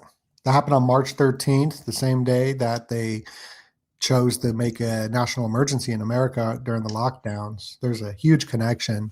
I've been tying in to the alien stuff with the lockdowns. It's all correlated as the bill that was released did the countdown for disclosure of the 180 days. And it all started on March 13th. This is the day that Phoenix Lights happened on March 13th. And we see this very prominent with NASA, how they dedicate the different moon missions to Adolf and the different third realm celebration days, like 420 and whatnot. Oh, I see. Yeah. Yeah, that's interesting. Cooper pointed something out really strange with the names of the moon missions. He put all the names together and it formed a sentence Oh, talking really? about, yeah, I can't remember the exact statement. It was the something of Atlantis, and something something all challengers will be destroyed. It's all He, about Atlantis, yeah. yeah, so Because the because Thule Society was the Atlantis Society. yeah, yeah, and it's because they believe that the consciousness is gonna that they're evolving mankind, and that this, it's very strange because it's like if there was It's aliens and they're trying to evolve mankind, they've got all these people brainwashed to evolve us, and it's a very I mean, I try not to get into some of this stuff, but this was a book that Cooper was quoting, The Secret Places of the Lion by George William Hunt, and that this okay. has to do with some of what he was the quotes in this book was blowing my mind, but like uh this whole UFO thing, it's this one, I don't think this picture's on the net anymore. uh a lot of these pictures I got off the net back in like 2005. Yeah, the net doesn't have anything, and neither does ChatGPT. Like that's why you got to get like books and stuff with this stuff. Yeah, so this is 1984 Olympics, and Gee, that, what that Olympics? well, the thing is though, this was like a blimp or something. It was like it wasn't a real UFO. It was like a psyop where Oh, it's the basically pimp the on the Olympic blimp. ceremony, the halftime show, they had it land in the field or whatever, and it was like, but it's very strange because it's like, are they doing it as a cover up, or are they doing it to mock it, or are they doing Or it even to? during the Super Bowl, they did it. It's a psychological operation where they had the balloons and they were saying there were UFOs during the Super Bowl, and then they were saying it was a spy balloon, and they said the same thing with Roswell. Yeah. It's so you can just choose two things or something. Well, I speculated about if these are drones or something, some kind of advanced drones with cloaking that can move incredibly fast. I mean, but to get into the superstitious stuff, it's like these different star cults have What's existed the throughout cow? time. Isn't that Method Man? The cow. Yeah, that's well, he gets it from the Aztec city or whatever. But so notice it's like the exact same shape as the Pleiades. Uh, Oh, interesting. these Yeah, the consciousness cults, or these ancient, well, I mean, it's not really, I don't know if the ancient stuff was consciousness cults, but so this, back to the John Dewey thing, it's like this timeline after John Dewey and Roswell and all this stuff, the 50s rolled in, and this is a comic from 1957, I think, The Face on Mars. It's got a face and they're climbing it, but so uh this well, I guess these aren't in order, but this is a weekly world news magazine talking about Stonehenge and Stonehenge and Mars, and that the here's the Apollo 17 patches, Stonehenge and the moon, or space travel. It's very well, there's some slides in here that are okay. So there's this is a supposed picture of the moon. It's got a three-sided pyramid, and that there's a oops, damn it. Some of the pictures aren't supposed to be in this folder, but this is a military base with a three-sided pyramid, and so it comes to the question is, if it's a real three-sided pyramid on the moon, is it a monument of ancient structure, or is it some sort of modern facility? And that but like uh well, also I thought it was funny that the Trilateral Commission had a three-sided pyramid. Mm. Hmm. But because the Trilateral Commission is connected with the National Socialists, and Yeah. Uh, So is the UN and all that. Yeah. yeah. So this whole new spirit of capitalism That's why it's by so the popular right now. yeah, the sustainable and inclusive economics is an older book by the Trilateral Commission. Uh, but so, I mean, to With jump the back to this, Illuminati horse, that's the PSYOP symbol. yeah, the lapel pin. It's interesting because there's another lapel pin on Aquino that I was trying to figure. Me and my stepdad was in the army, and where he was, I was telling him about the conspiracy, and we're identifying his lapel pins, and that the one of the lapel pins was like the 105th regiment or something of something. It was an air unit or something. It seems strange because it was like I don't recall in Aquino's, well, technically Aquino's history was he had some kind of weird space walk training or some shit, and that Mm. the it was very strange, but like uh but so uh well, so back to this. This is just a funny comic. This CIA dressing up as aliens, but Well, I thought it also was. Steven Spielberg. This is kind of breaking in the news right now. He's coming out with a new disclosure film, and this is the symbolism of his new movie. All will be disclosed, and it's showing. It looks like it's a moon, gray, and then you got the Sampaku eye. I thought it was the crazy Sampaku eye, but now looking at it, there's the eyebrow. So it's a Sampaku eye underneath, meaning that distress is on its way. So that's not a good sign. And then it's a freaking bird. Like, Oh, I didn't yeah, notice that. yeah. And Wow. so this, and I wonder 061226, June 12th. I wonder what that has to do with Hmm. anything. Yeah. Well, Spielberg had this cartoon called he had a couple different productions my interest, was from Jordan Maxwell talking about it, where it's like when I was digging into Spielberg about his alien shows, one was called like Roswell or something, or damn it, I don't think that was the name. It was about Roswell, and it was I couldn't find. There was nowhere to stream it, and I couldn't find a decent copy of it, but I still watched it anyways, even though it was, really poor quality. But like, then there was another cartoon, or there was another television show which was a cartoon that because the other one isn't a cartoon, but the the cartoon one though was about some aliens. They were, I can't think of the name, but his his influence on culture with this alien stuff, like this ET that you're showing.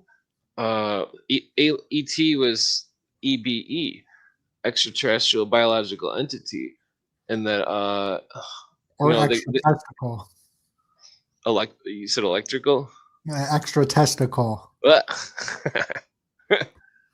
Well, the um, well, it's very So you remember that other movie? I mean, this kind of goes into the color scheme stuff I was talking about earlier. Remember, uh, Close Encounters of the Third Kind? Uh, Yeah, that's what this is showing a picture of. Close Encounter of the Third Kind. Yeah. yeah. The third So kind is where Contact, I think. contact. Uh, Yeah, the close encounter of the first kind is seeing it, and the fourth kind's being abducted by it and getting experimented on. yeah. So remember at the end of that Third Kind movie, when the spacecraft and they had the piano or something, and they're like making the tones with the colors, and the spacecraft is communicating with colors and stuff. Yeah. Uh, it's relevant to this whole alien stuff. I guess I'm gonna skip the I yeah, also yeah, say this is the cat symbol. It's the Twin Peaks of the sun rising over the mountain that Jordan Maxwell yeah, talked about. Yeah. And it's just nighttime, but it's like the UFO rising over the mountain. Well, that's a good. That's a good call. Thank you. Yeah, Jordan Maxwell. His presentations on that are the what is that one? The one Dawn that of he a did. new day. What's that? The dawn of a new day. Yeah, that was. I think that was one of his best presentations. But so, So there's uh, that. well, so the Pluribus show, the the yellow and the yellow. You look at the Utopia from England. That TV show had the same cover with people wearing yellow. The whole show was so graphic and messed up, and it was all colorized, just like a lot of this theosophical stuff. But like, so to bring the Taylor Swift. consciousness. Yeah, Taylor Swift. Well, to bring the It's consciousness her cult. birthday today, I think.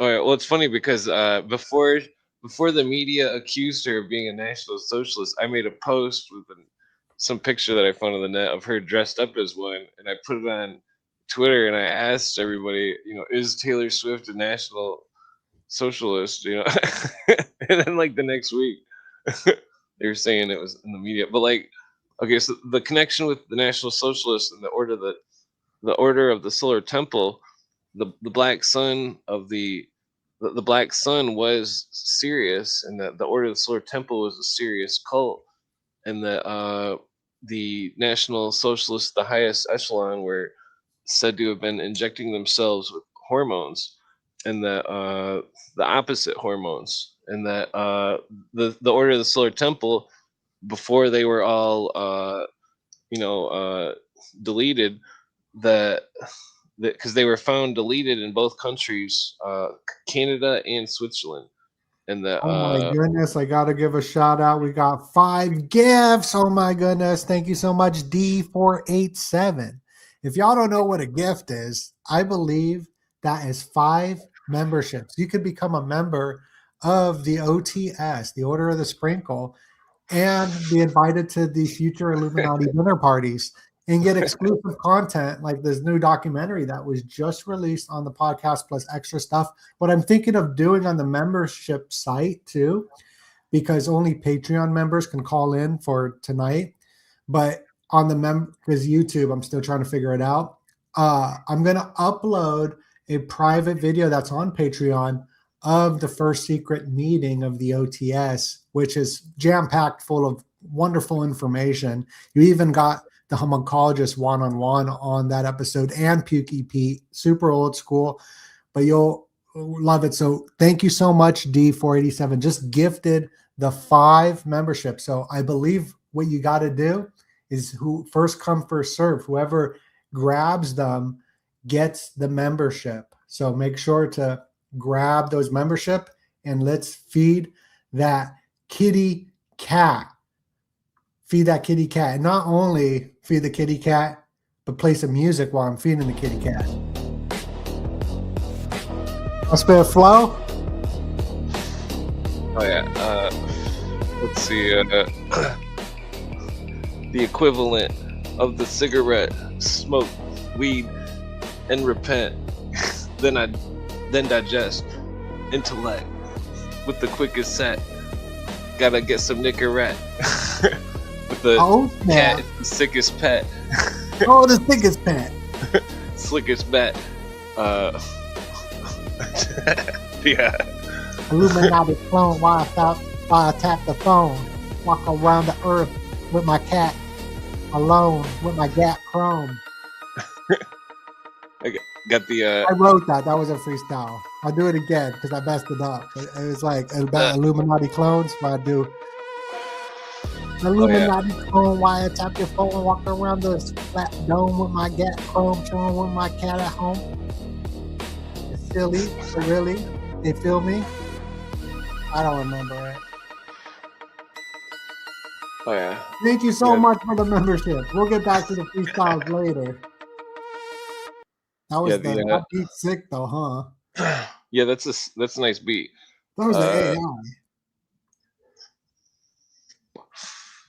Yeah, the what was Yeah, so this Order of the Solar Temple thing, that both the National Socialists and them were both injecting hormones, and that the Order of the Solar Temple is found deleted in the in two different countries, and that before that happened, years before it, one of their main members was he was involved with sending I can't remember if it was stuff for cloning or if it was stuff for the V word, uh, but uh, the some of the research that Mingalo was involved with this. He was involved with hormone research through receiving precursors of uh, hormones through a subsidiary company of IG Farben, which was the company owned by George Bush's grandfather,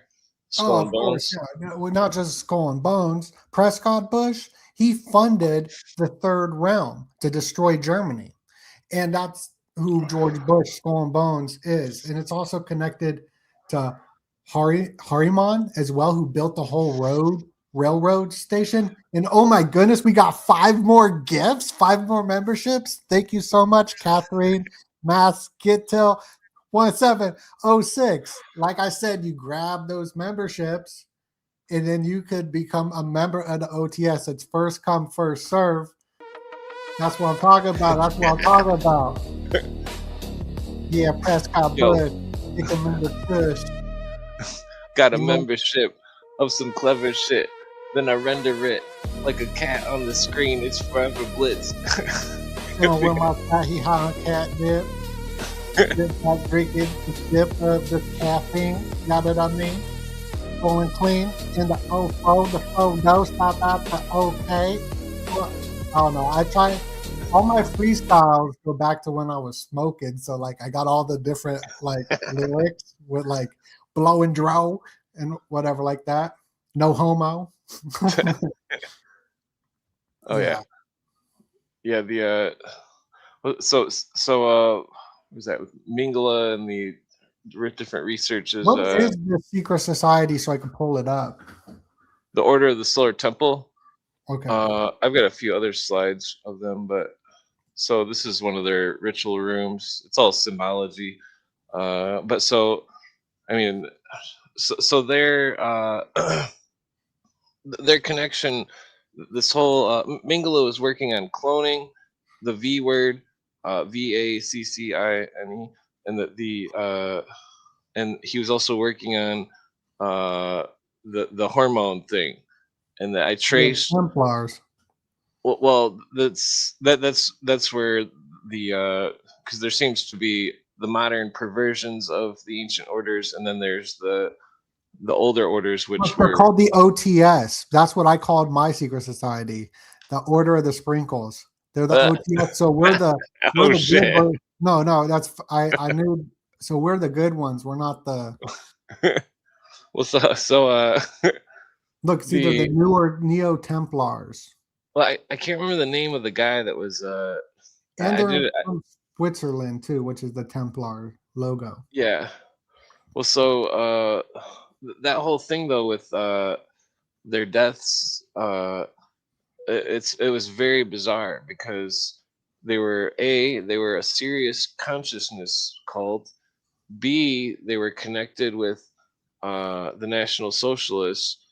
Uh, C, they were injecting themselves with the opposite hormones, and that to achieve some sort of enlightenment, and that because they say that the tiny mustache man was, he was also injecting himself with the opposite.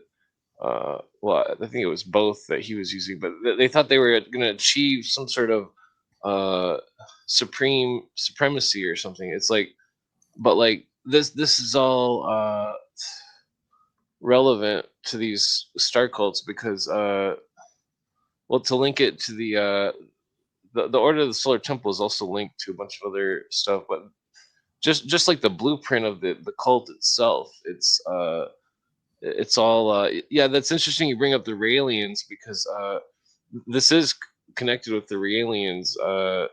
This this Mingala stuff, because the cloning aspect of Mingala's research, the guy that was one of the guys that wrote one of the Realian books, he states that their cloning stuff came from the Mingala's research in Brazil or whatever of Yeah, the where they cloning. cloned, yeah, the boys of Yeah. Brazil, where they did the cloning of Well, well, mustache. well. That book, I think that book, because there was another book called Gray Wolf, and that uh, it was about the subject, and that I think that they made that the Boys in Brazil book as a propaganda to cover up the cloning, and that that lady, uh, excuse me, that one lady that was in the reeling group, she was connected. I think it was no, I guess that's not the right lady. There's an older lady that was she was like the main figurehead of the Realian Realian cult, uh, and that she she was involved with this. Damn it, I don't remember all the names of the scientists and stuff, but they were the Gray Wolf book was stating that there was clones that had went for 8 weeks inside of cattle, and it was like Is it it called the was Gray Wolf or the Great Wolf? Gray Wolf. I'm pretty sure Gray Wolf, the something of Adolf blank, uh, that and that they were claiming a particular batch of clones from 89 to 92, and that you ever seen that picture of and Justin Bieber and Miley Cyrus side by side where it's They're split the same diagonally? person? Yeah. Yeah, so they were born in 92, and that I speculate that They're some of these, clones. yeah, and that I mean that this sounds crazy, but it's like this cloning thing is it's very strange, because it could be happening and could have been happening for quite some time, as far back as like the 70s, and that the so it's interesting because I would be suspicious of any celebrity or any political figure who has blonde hair and blue eyes, because this is an Like race. Avril Lavigne.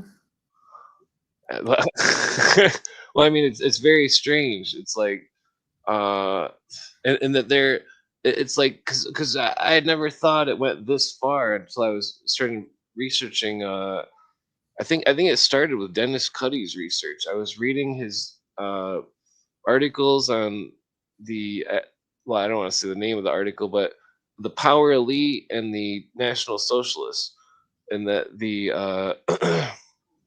Mingala is working on a V word which would amplify the Aryan gene, quote unquote, and that in that he was there was a thing where they were saying that methylene blue was injected into people's eyes to try to change the color, and Oh, that really?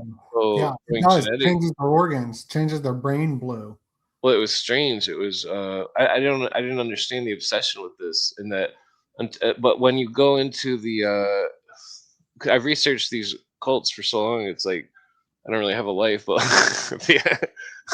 the okay, so this book by the right hand man of Blavatsky, his name was Brother 12. I forget his real name, but he went by Brother 12, and then his book was called Foundation Letters, and he specifically talks about seven these seven consciousnesses slash race of humans, and that because it's some of the occultists in their books they The root races? yeah, yeah, they refer to them as seven sub-root races, but Yeah. the occultists refer to themselves as real humans, quote unquote. And that I've seen it in the books where it was had weird phrases like this, and that but so the seven consciousness slash evolutions, it's colorized, and that this has everything to do with these the UN and the they use the symbol of the what is that? The rainbow symbol in the circle, which means it had the name of it almost on the Trilateral Commission book cover I was showing you. Resource something sustainability. Oh yeah, Sustainability. the sustainability rainbow. Yeah, and so well, it's very ironic because the television show, the Pluribus show, that the people are not eating anything that's, they're all like ultra vegans. They don't, well, except they were Except for consuming the Soylent humans. Green. Yeah, But the human so protein. well, so what was I getting at with that? Yeah, that book, uh, Foundation Letters. He uses the word parish at least like 5 or 10 times in the book, and he's talking about cycling out of people, different consciousnesses slash races, and that this is where when I researched the National Socialists, I never had came across this thing where it was like they weren't just genociding people by race, but also by consciousness, and so they were and I forget the term that Courtney was on my show once, and Courtney Turner, and we had a really good conversation, and she Oh, used the a good term. show. Yeah. I can't remember what the term was, like consciousness genocide or religious. Damn, I don't remember what the term was, but it was a brilliant term. It was, but so this is another Order of the Solar Temple picture of this occult order. Yeah. I thought it was strange they had roses and lilies. Order of the solar temple, but we the order of the sprinkle over here. You know what I'm saying? Well, so this is a newspaper article about they were, but so back to the alien stuff. This is an official NASA picture, and this is relevant to the consciousness cult thing because the pillar to the to the modern mystery schools, which are Illuminists, that the obelisk or monolith is the symbol of the consciousness evolution, and that there was damn it, I don't remember what the well, how do I get into this? The well, so anyways, this slide is a picture from the moon from official NASA photos, and that Bill Cooper talks about it and says that on the measurements of that which NASA gives, if this is a real thing on the moon, that it would be 5 miles tall based on the length of the shadow, and that the this monolith, you see, it looks like a giant square. This is a separate one, but so this was supposedly 5 miles or 2 miles and each side was 2 or 5 miles. I can't remember which, but so another moon picture. But so this consciousness cult stuff, uh, you know, which I've discussed this.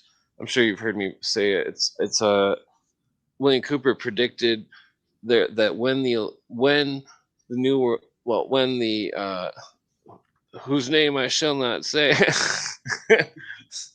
when the adepts of the dark side would take over, Cooper said that monoliths would start appearing everywhere. And I thought it was a ridiculous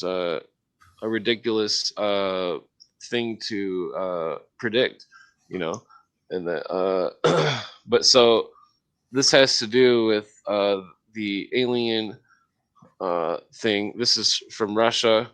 This is they're showing these monoliths on the moon, and that this is an official NASA photograph from what was that name of that crater? Forget it's I forget what it's called right there, but you see the three monoliths with the big monolith over here. Well, there's four in this one, but three with the big one in a row. Rockefeller's. That's not what Rockefeller's grave is, a monolith. Oh yeah, yeah. All the mystery school people all have monoliths for their grave for Osiris, but to them it's a symbol of the group mind, and it differs from the ancient stuff, which has to do with the Tetragrammaton and stuff. That's a really long story. Well, maybe this isn't a monolith. Yeah, that's a monolith. It's Okay. an obelisk as well. Obelisk, yeah. A monolith is just a generalized term for, you know, like there's an order called the Stele group, which the Stele is very similar to a monolith, but it's more of a I'm trying to think of a stele that, I mean, this is basically a stele right here. This was one of the monoliths that appeared, and the same as the Arthur C. Clarke. I skipped over that one. But so in this movie, this was another one of those theosophical consciousness cult movies, and Space Odyssey.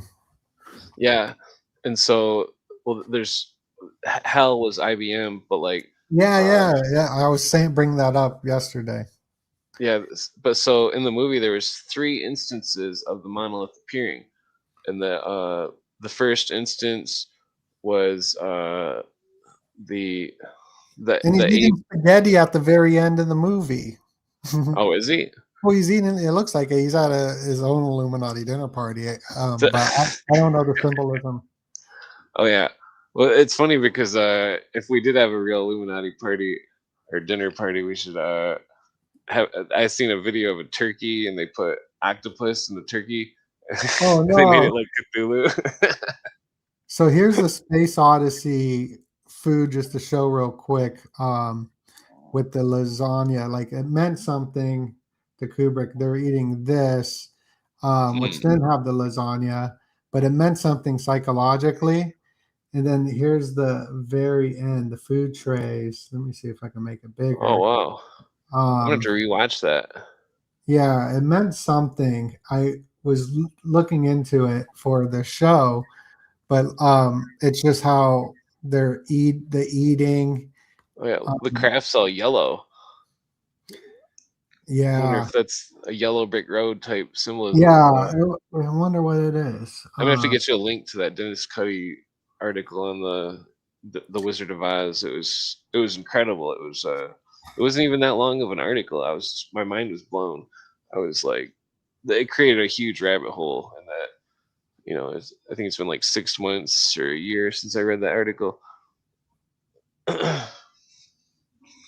Yeah, so Arthur C. Clarke, he made the first satellite connectiveness. I forget what it's called, but he was also on the dark side, and that, you know, that's why he moved to the Philippines or whatever. But like, I'm not gonna get into that. But like, so this symbol of a consciousness evolution, which we've seen in 2020, like literally with these monoliths, and that nobody batted an eye towards this occult order. It was in Utah too, right?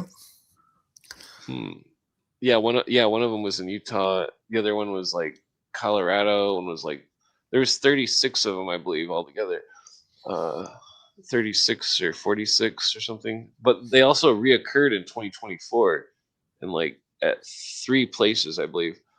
But so this is why it's scary, because of that Brother 12 book, Foundation Letters. It's like, it looks like people are getting home from the bars drinking, because we're getting more people tuning in the later it gets. oh hell yeah. We started pretty early, the Illuminati party. You got to figure out sort of the timing frame. But if you're just tuning in, welcome to the Illuminati dinner party. This is the first episode where the vision of it's going to be very, very fancy affair, where you're going to have shaming women. There's going to be food and a chef and microphones to talk into. And we're here with our guest, Clint, and everybody. Make sure to hit that like button, subscribe, and also go subscribe to Clint. You're going to get wicked smart, as you can see here on this show. We're getting all wicked smart, learning a lot. But the Illuminati dinner party would be, you know, discussions of conspiracy and all that, you know, long format, good, and we eat food. And tonight's dish is the pad thai. Now, before I lose everybody, let's get back into the presentation. Yeah, the so it's very this thing is scary. These monoliths appear in 2020 because Oh of my goodness. I apologize, but we got another 5 membership donation.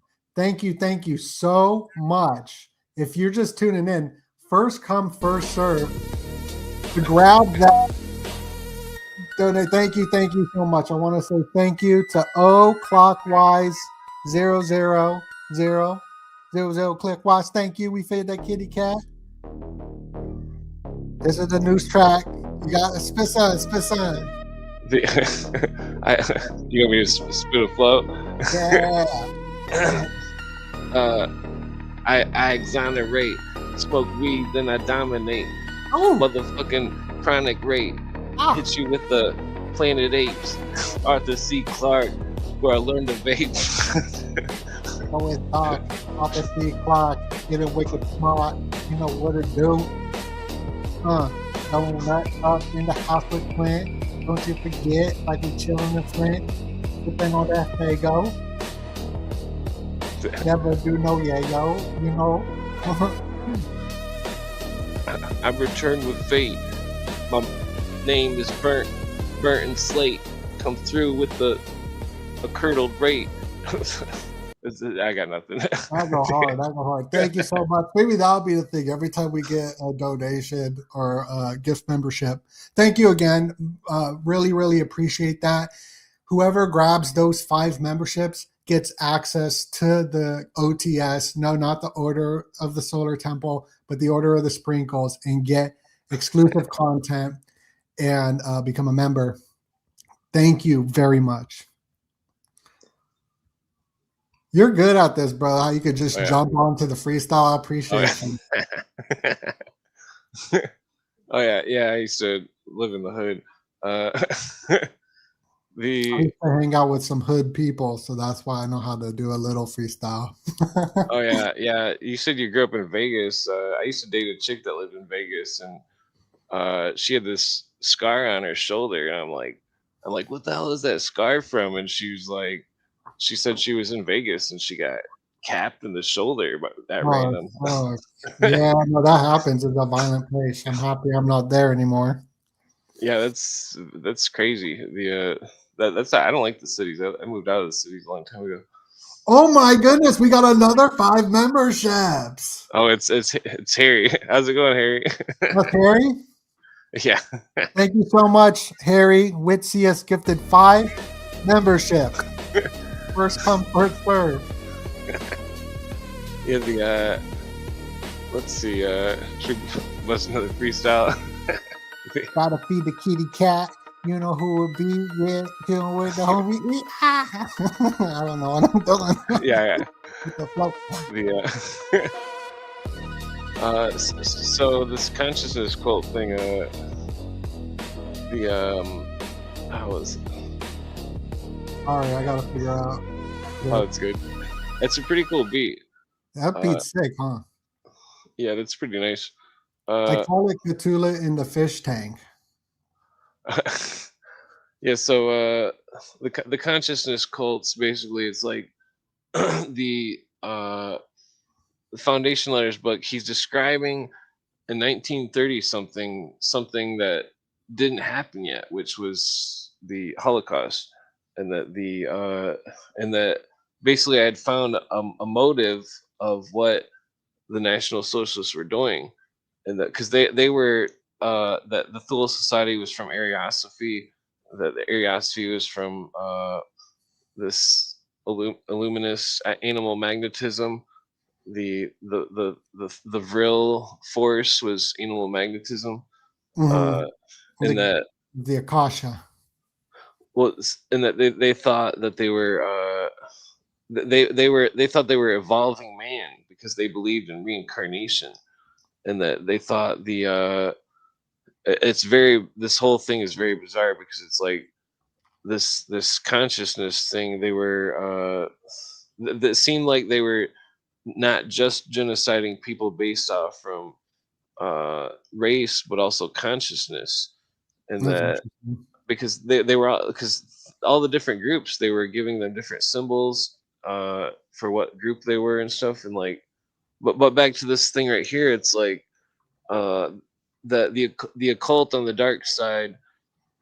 Cooper predicted it would bring about monoliths. Monoliths would start appearing, and that during the pandemic, monoliths appeared in 2020, uh, and that this new world, new this new well, this is, well, I guess let me this new coming about of we've seen the power structure unfold during the pandemic, the control. I'm not gonna give it that, but so these star cults, these so remember that 1953. There's another slide that had to do with this. Let me go over here.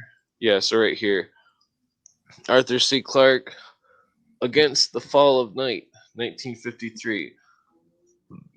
Excuse me.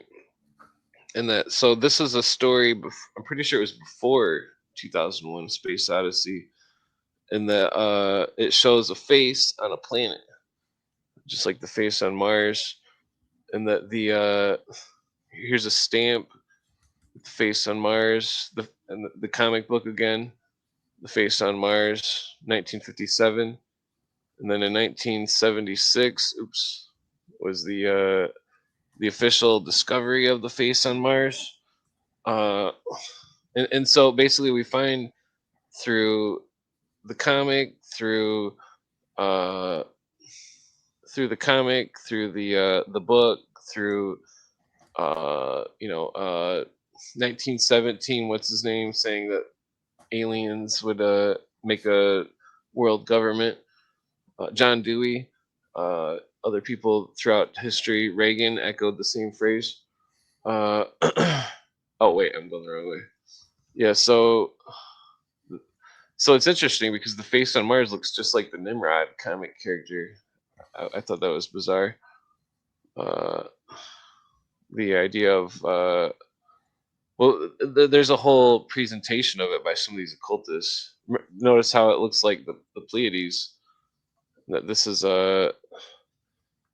is showing a superimposed image of the Pleiades over the Cydonia, which it looked just like. Remember, the Pleiades was also in the shape of Tikal, the Aztec city, and because we don't know if these star cults are both ancient and modern, or just simply modern, and they're replicating stuff that they've seen. We don't know if that these things are real. Because I mean, if this is real on Mars, if it really is made by something, then we're in deep doo doo, you know.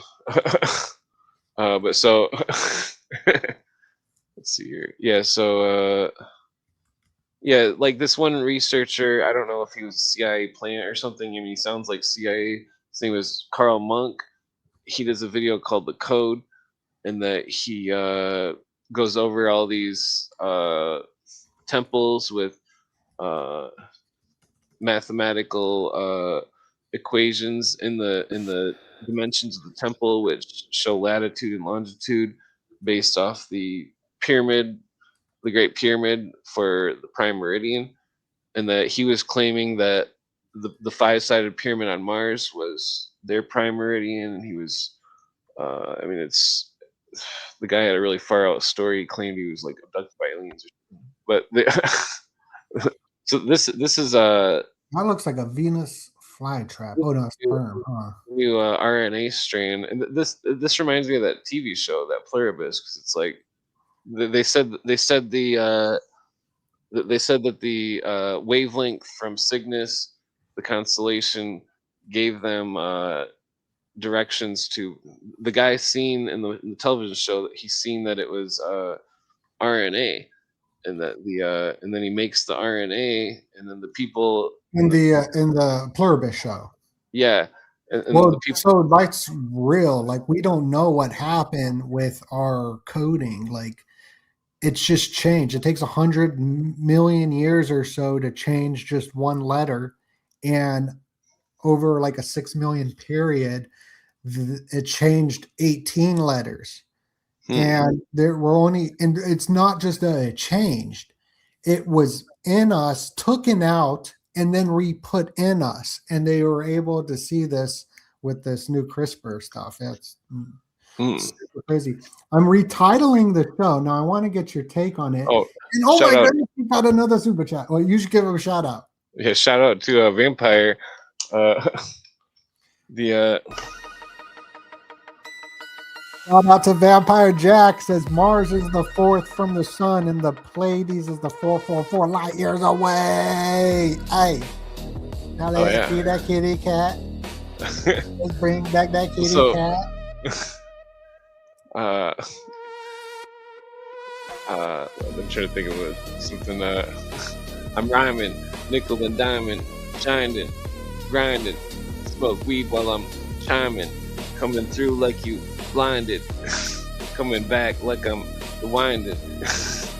I'm signed in, I'm coherent, break back with the spirit, roll out like you hear it. I hear it. I'm engineering. Engineer it. We all fear it. Yeah, that goes hard. That beat goes hard. Yeah, that's a good beat. It's like so the beat. It's called Cthulhu in the Fish Tank. And so all these people trying to rob banks with like their weaponry, but this guy robs it with the fish tank. He says, Cthulhu in the tank.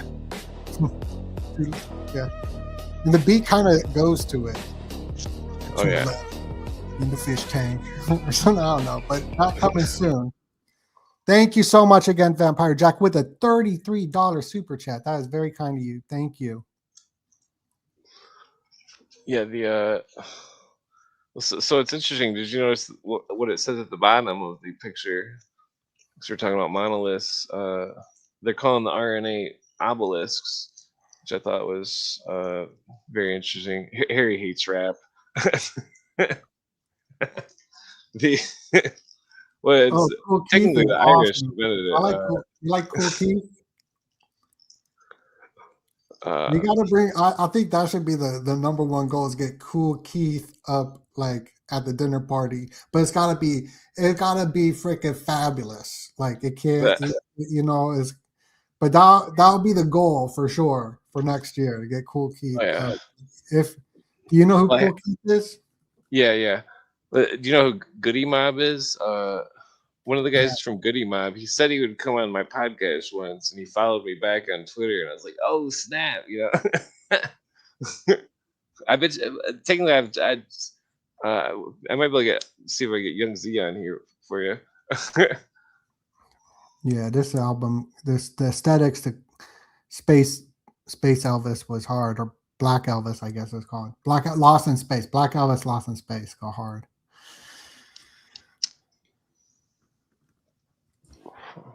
Word. Oh my goodness, we got a huge super chat. Oh my goodness, that's probably the biggest super chat I've ever gotten. So thank you so much. Sabrina Fair says, Shabbat Shalom to you. Thank you for the stream and the guest. That is so kind. We gotta spit that flow. That is very kind. Thank you. The kitty cat, very happy about that. Sabrina Fair. Yeah. Sabrina. I'm on a mission for an intermission. You want to take the intermission? Squishing. That's very kind of you, Sabrina. Thank you very much. I mean, that was huge. You need to take an intermission? No, I was just rhyming to that. I was just making shit up. Okay. If you need to take an intermission, we could always. Well, the beat was the intermission. Because we could always have the kitty cat shame some models to get more subscribers. Oh, yeah. Well, I mean, if you want to play the video and if you need to take a break real quick, I mean that's cool. No, I don't need to. It just we'll see what the chat says. Chat, do you want us to continue? or do you want to see the video of Chan shaming the models again? Put the word Chan if you want to see the models, or just say keep going if you want us to keep going and not play the 30-second video. Oh, somebody's trying to shout out and give us some prosperity. Thank you. Okay, we're going to have Chan shame the models. Now, this is going to be a segment of the podcast. I'm stealing and modeling this show after the Whatever podcast, where they go on and shame women and then they go viral and they get all these subscribers. So we're basing the model after that podcast. We'll go back into that 30-second clip of Chan.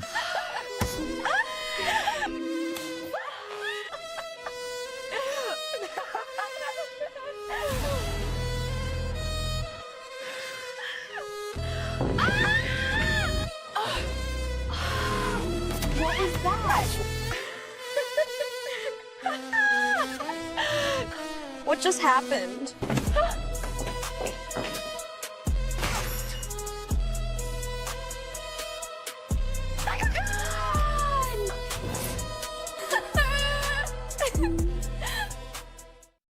So Chan, he's shaming them. He's telling them how bad they are as people. So for some reason, that's how you get the views or the subscribers. So we'll see if it works. Yeah, it's a pretty nice cat. It reminds me of my cat that I used to have when I was a kid. Oh, for real? Yeah, I had a cat named Smokey. Well, so my cat's also named Smokey. That's what the neighborhood called him. But I was like, no, it's Chan. But everyone called him Smokey. That's interesting. Oh, interesting. Yeah. Yeah, yeah. Sadly, my indoor cat passed away last year. Oh gosh, It I'm was sorry. horrible. That I is still awful. have like 5 outdoor cats, but only one of them lets you pet them. They're all wild. They just basically, if I see cats, I'm out in the woods or whatever, and I just feed all the cats. Yeah, no, that's good. That's good. Well, this podcast is dedicated to Smokey. Yeah, well, no, my cat was the different name. My childhood cat was Smokey. Oh, I see. What was your cat's name? We named the cat after my girlfriend named the cat. She named it after the Russian space dog. that's tight. Laika is Russian. This is like a joke name. That's tight. So this stuff that you're showing is very part of the pluribus, but also of the story of man, in a sense, or even the octopus too. Like the octopus coding is crazy. But I don't know. I'll skip that because it's sort of a. Ooh, that's a good picture you got of the skull and the pluribus. Oh yeah, that was just AI. That looks cool though. I don't remember what I was trying to have it draw, but it took it forever just to do that, so I went with it. Yeah, AI does a good job at some of the drawings. I got an AI. sorry. No, I got a cool AI image of the Tesla bot wearing the clothes of, like, you know how you get a maid and they wear the clothes, the maid outfit? Yeah. I made one of a Tesla bot wearing it. Yeah, Elon Musk seems like kind of he's one of those weird computer nerds that he probably has, like, you don't want to know what kind of weird AI stuff that he's got going on with. Yeah, no, I'll show you what he got. But he's always posting like some kind of like anime type stuff, and it's that's weird. Okay, yeah, I heard you saying. I made that. I made that because I'm trying to show people Okay. that these Tesla bots, they're going to seduce everybody for these her relationships, and then I get made fun of because it is silly, but that's where it's heading. Well, no, it's not silly because in China and stuff, they're obsessed with in Japan as well. They have these phone apps, which is they've had it for a long time, at least 5 years. Of they have like a digital AI girlfriend on their phone app, but it's just a computer program that's talking to them, and they're it's the new it's like Rockefeller made China and the CIA made China and stuff, and the Illuminists made China. There's a book thing from Yale that was allegedly linking them to the Skull and Bones making China, and that I didn't fully get through that. But like, I mean, we see it in all the movies, like that 6 Day movie with Arnold. There's like a hologram lady or something, and the Total Recall, there's a hologram lady. All this predictive programming of this technology, because I think that this technology existed for quite some time. I remember some 80s movie when I was a kid. Oh, and and it had Occult like Manu brings up the Tamagotchi, and like that was sort of like the 90s because everybody's Tamagotchi, you can have them bang each other and have Tamagotchi babies. yeah, that was like an old school precursor. I think they introduced all this technology very slowly. I mean, there's back to the alien. Let me go to this one slide. I'll start off on this other side here. Well, where was I at? Well, I guess. I start bringing up nostalgia and I got lost. Oh, well, so the alien stuff. I mean, I don't really need a slide for it, but so the alien stuff. Well,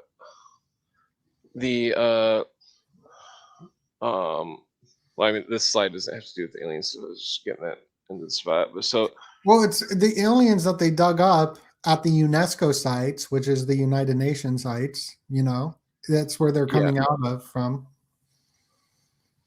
Yeah, well, it seems like they're involved with military control, and that the military claims that the UFOs are non-threat. Even the British military, that incident in like 1988 or something where a UFO flew over this British base and all these people seen it and stuff. They say the same thing about the crop circles within military facilities. They say it's not a threat, but it's like, well, it's on the but so that's where there's a difference of the crop circles. So Cooper claims that the crop circles are the microwave satellite technology, microwave weaponry from space. So yeah, no, there's evidence of that. Can I play a clip of the Closer Encounters book I reviewed? I made a little documentary around it of the orbs. Yeah. Okay, I'll pull that up. But he goes into the rate like microwave kind of plasma around it. I'm going to upload it, so it might play automatically. Orb had deliberately manipulated their emotions. The dogs were turned into gelatinous blobs. The Gormans had repeatedly been warned by the phenomenon that. So the Gormans are who own Skinwalker Ranch. Wait, Borman? The Gormans, yeah. Oh, Gorman. Okay. Yeah, I've seen some of that television show. I've never seen the show, but I read this book, and Skinwalker Ranch would be the pretty much the Sargasso Sea of the Bermuda Triangle on land. It will be this sort of vortex kind of thing. So that's what I'm talking about right here. So if it's kind of out of place. The blue orb had deliberately manipulated their emotions. The dogs were turned into gelatinous blobs. The Gormans had repeatedly been warned by the phenomenon that they were not welcome and should leave the property. And right here, this guy right here is a hippie that went to the Skinwalker Ranch to do his meditation and love consciousness with the orb, and the orb was not having it. What is even more disturbing, and surely too disturbing for most ufologists to accept, is that these are the very same orbs apparently responsible for producing the magnificently beautiful crop formations that appear overnight in wheat fields. Oh, that's just a little clip, a little fun clip. Yeah. Well, have you seen the video of the story of England? The story goes that a guy ran into a pub with a cassette tape in like 1993 or something, and he threw it on the counter basically and ran out. And the No, videotape was an orb that was flying over crop circles, or no, it no. was flying over a field and it made the crop circles with some sort of I mean, it didn't really show anything. It just flew over it and then it just made them. Yeah, so that's what this was talking about. Okay. Yeah, the which have you ever seen Chris Everard's Secret Space Volume 1, 2, 3? Uh, No. oh, you're definitely gonna have to watch that. It's very interesting. He brings up a lot of. He also does a really good ghost one, which it's some of the.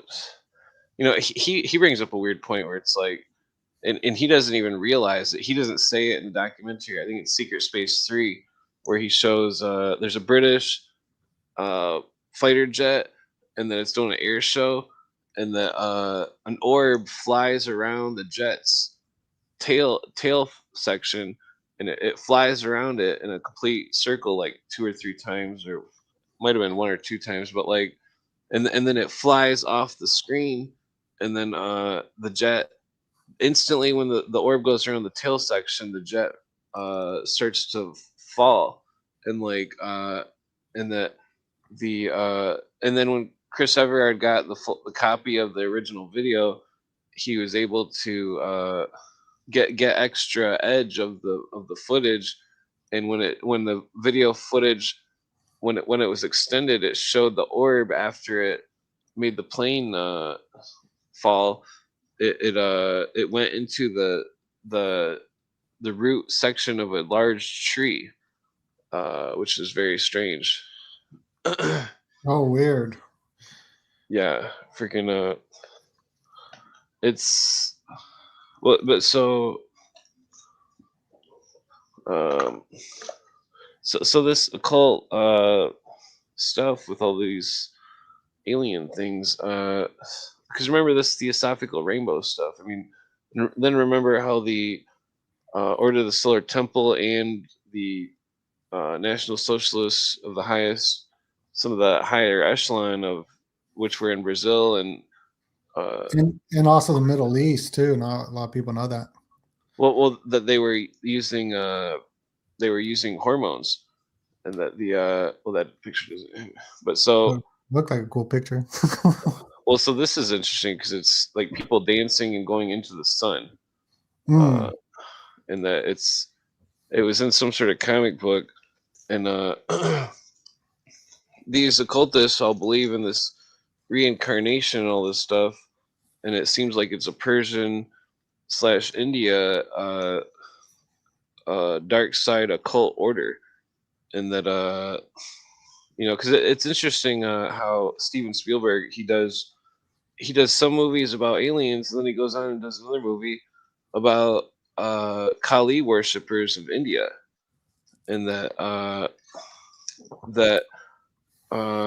because India always, their religion is basically an old alien cult religion. Well, you got the Vimanas too. You know Yeah. about the Vimanas?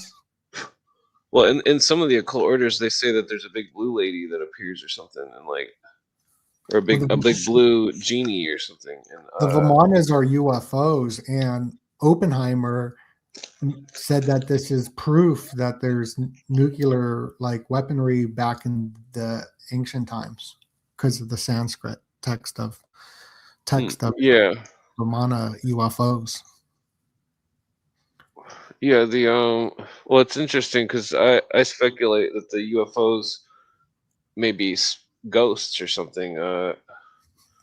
Like I mean, I think some of them are man made, man crafted. It's like, it's weird because it's like What if the EBE video is a what if it is a what if they made it to make people think that the aliens were physical, but what if the aliens were like ghosts or something, or like consciousness? Because according to the occultists, the aliens are consciousness, and that's because it's like the outer core, the outer echelons. Well, I mean, it could be the other way around. So it could be the aliens could be a whole ruse, or but that's where it gets difficult because it's like me seeing 3 UFOs. I can't tell you what was piloting those things, and that they were moving faster than anything I've ever seen.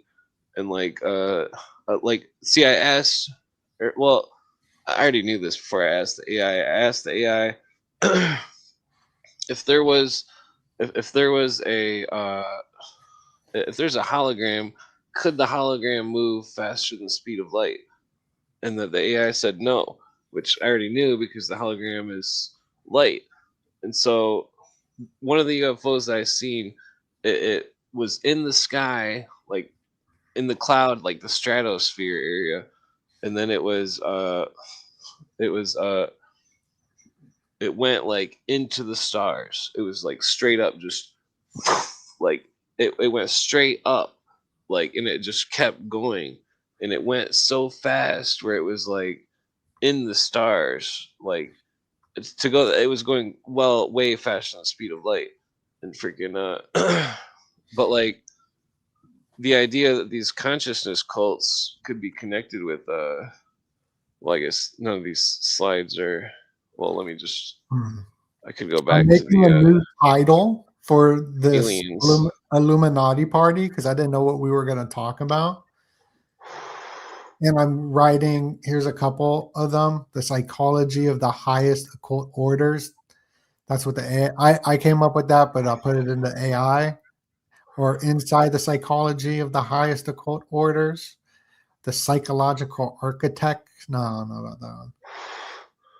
Well, it's a tough thing because it's like we don't know if these things are real or not. Like if these how old these star cults are, if there's consciousnesses of extraterrestrial consciousnesses going into people, if the occult orders are invoking them, they claim they're invoking them with the group mind and stuff, and that it's very bizarre because it's like this brings me to some of the other research which I don't have slides of, but which involves uh, Earl Bryan, who's a Phoenix operation and CIA, and that it involves William Herman, which was another CIA guy, Robert J. Lifton, a hypnosis doctor, and that Dr. Martin Horning, who is a doctor alongside with Jolene West, and this, I mean, not to go too far, but like, so, oops, turn it wrong button. Okay, so these, okay, so this goes back to the UFO conspiracy, and it's mixed with this Phoenix thing because in Vietnam, uh, William Cooper talks about Vietnam a lot in his broadcasts, and he says that uh, that when they were referring to enemy helicopters in Vietnam, that was a code word for UFO, and that they were seeing UFOs in Vietnam, and that all of those people uh, that I listed, those doctors, were involved with a possible implantation operation, and that they were implanting some sort of, according to Cooper, in episode like 512 or no, damn it, what episode was that? I think it was 512. He discusses this thing where I mean, I don't think he connected the dots with all this stuff. He documents all this stuff, but he wasn't fully seeing this whole picture of this whole alien thing, where it's like these occultists claim they're in contact with the lodge on Sirius and all this stuff, and that they claim they're all having a hive mind, and they're making all these movies and stuff about it, and that the where's I going about this? These doctors. Okay, so you ever seen that X-Files episode where uh they're talking about aliens and it's like a comedy episode and the it's funny because it has Jesse Ventura in it and it has Alex Trebek and Alex Trebek is the hypnosis doctor and because it could go two ways, you know. Are Well, the also hypnosis the guy from Twin Peaks who like does a ritual on Twin Peaks is the star of the show and becomes really famous in Hollywood yeah. after that. But so uh, there's a whole bunch of these alien connections, but like the damn, I forget where I was going with that. The UFO. What was I getting at? I I'm so updated the title to this because I didn't know what we were going to talk about, so I just called it Illuminati Dinner Ball. yeah. But It's in the Illuminati news today, which was breaking, is some new photo releases of Jeffrey. So this is the new photos that were out. Speaking of parties, dinner parties, um, I guess that's the top news.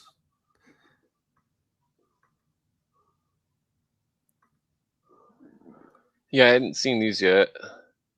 I speculate Epstein is some sort of intelligence of I'm not sure what nation, but he's he was like he was pictured at some kind of dinner in England or something in a Navy SEAL uniform or something. Steve Or Bannon. well, it's interesting because it's he was okay. So I used to know people that were ambulance people, and that they had to pick up, you know, people that were deceased, and like the news when it showed a picture of Epstein, which you probably don't want to show it on here because it's Epstein being wheeled out. I don't even say his name. I just say Jeffrey because it's Okay, sorry. yeah, Uh, because it's such a the the what the the heck? dude, the bad dude. Well, so his they showed on the stretcher. They showed that they didn't put him in a bag, uh, and then I think they did that on purpose.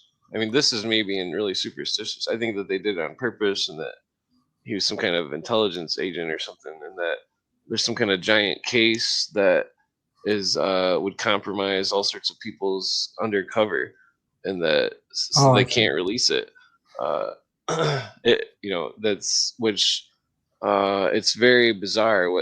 This has to do with some of these Phoenix programs and stuff because it's like this Donald DeFreeze character, the CIA had basically his doctor was Jolien West, and his doctor was Cooper says that his doctor was involved with an implantation of either Jolien West or Jolien West was part of the program to recruit people to be implanted, and that Jolien West was the doctor of Donald DeFreeze, and that I forget the exact word, but he called himself a name that in the mystery schools of new the New Age movements was synonymous with the fifth Buddha, which in Theosophy is AKA the Christ consciousness. So Donald DeFreeze, the SLA leader, Symbionese Liberation Army, which was some sort of intelligence made thing, possibly, according to Cooper, and that. But he was Shout calling out to himself. XBONE, XB1 or Xbone. Yeah, he posts a lot of Jordan Maxwell videos. Oh Go yeah. subscribe to him. He's got some wicked smart content up there. Well, Well, here's a mysterious interstellar object now approaching Earth tonight. It's never been closer. Speaking of all the alien stuff, oh, for I a think month, yeah, I seen Randall Carlson talking about this. I think. yeah. So it's the third eye, the third eye rips through our solar system at breakneck velocity. And before it finally leaves us for good, the object, which is broadly believed to be a comet, in spite of the theories saying that coming from Harvard, where Jeffrey had his, uh, office at. They're saying there's an alien ship. That's in the news tonight, as well as we podcast. Oh yeah. Oh, and here's some other Illuminati news. Kids rarely read whole books anymore, even in English class. Oh yeah. You heard about the goldfish thing? The attention span. That's what I'm saying. Is I tell everybody, congratulations for tuning into the long form podcast. But if they can just read a book or a whole book, you won't have the goldfish brain attention span. It'll even Well, if it's a bad book. it's evolved. Now the average attention span is less than a goldfish. I don't. Yeah, no, I see it. I see it.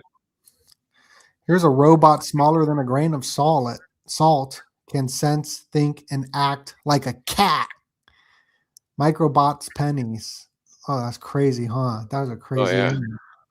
Well, I think the nanotechnology has been out for quite some time. I think that thing with Mr. Billy Door, Billy Gate, he the stuff that, you know how they got the article where they claimed he was going to black out the sun or something with Mhm. some kind of dust or something. That I Yeah, think that was nanotechnology. that's interesting. Yeah, I think that they were doing something similar to like the movie Twister, you know, where they release all the sensors. Because That's a good movie. yeah, I mean that's a whole subject. I mean the what's scary is the drones that are.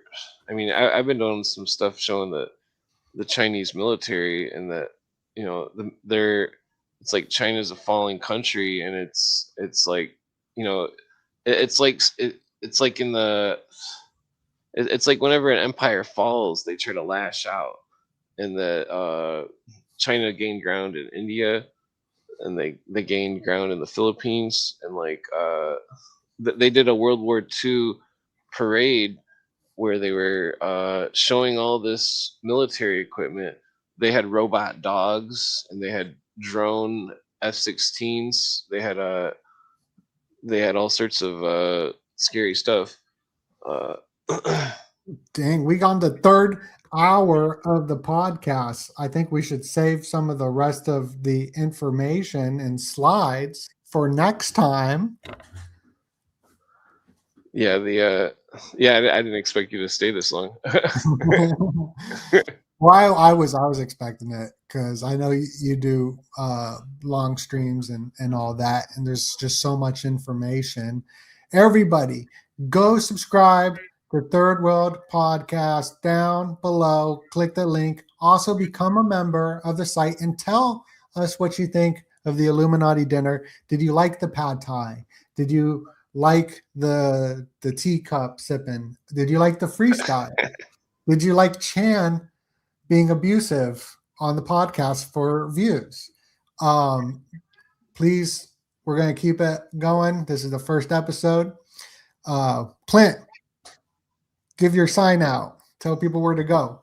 Yeah, Third World Podcast on YouTube. It's at Mystery Babylon Continued. It's basically a continuation of Bill Cooper's research. Donuts came on the show a couple times. We've had other guests as well. Courtney Turner came on. She's a big name. Jamie's came on. Who else? I had Ralph Epperson on once. He had a huge microphone misfunction though. You got Todd, right? Todd up in the building. Yeah, Todd comes on every other Todd weekend. just gave 5 new Donut Factory memberships. That is so kind of you. Thank you so much. First come, first serve for the memberships. You grab them, you get exclusive content. Thank you again so much, Todd, for the support. No, that's Harry that's doing that. Sorry. Oh, that's Harry. Harry, thank you so much. Yeah, what? So yeah, I'd probably been podcasting too much. I've been trying to reformat, trying to, you know, get more things organized. I got like a million book pages and stuff that I organized, and I had to switch phones, so I had to put I couldn't get it to transfer to the computer, and my hard drive and the phone was like fried or something, so I had to email myself each picture individually of the slides from research, and then I went to download it off the Twitter or whatever, and like then it crashed, and now I can't get back on Twitter on my computer to retrieve the phone research the slides, because this whole presentation right now, this is just, I mean, I'm gonna it's gonna be like a huge thing, you know. It's because I mean, you've heard a lot of my stuff. It's like this conspiracy is I mean, it seems like it starts heavily in World War II, and it's all like it's got a tipping point of are aliens real or not?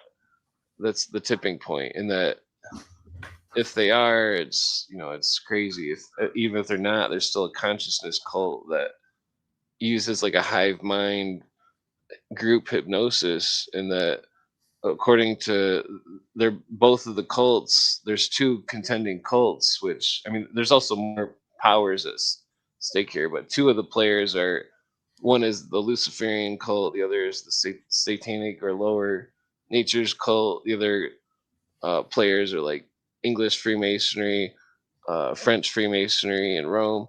That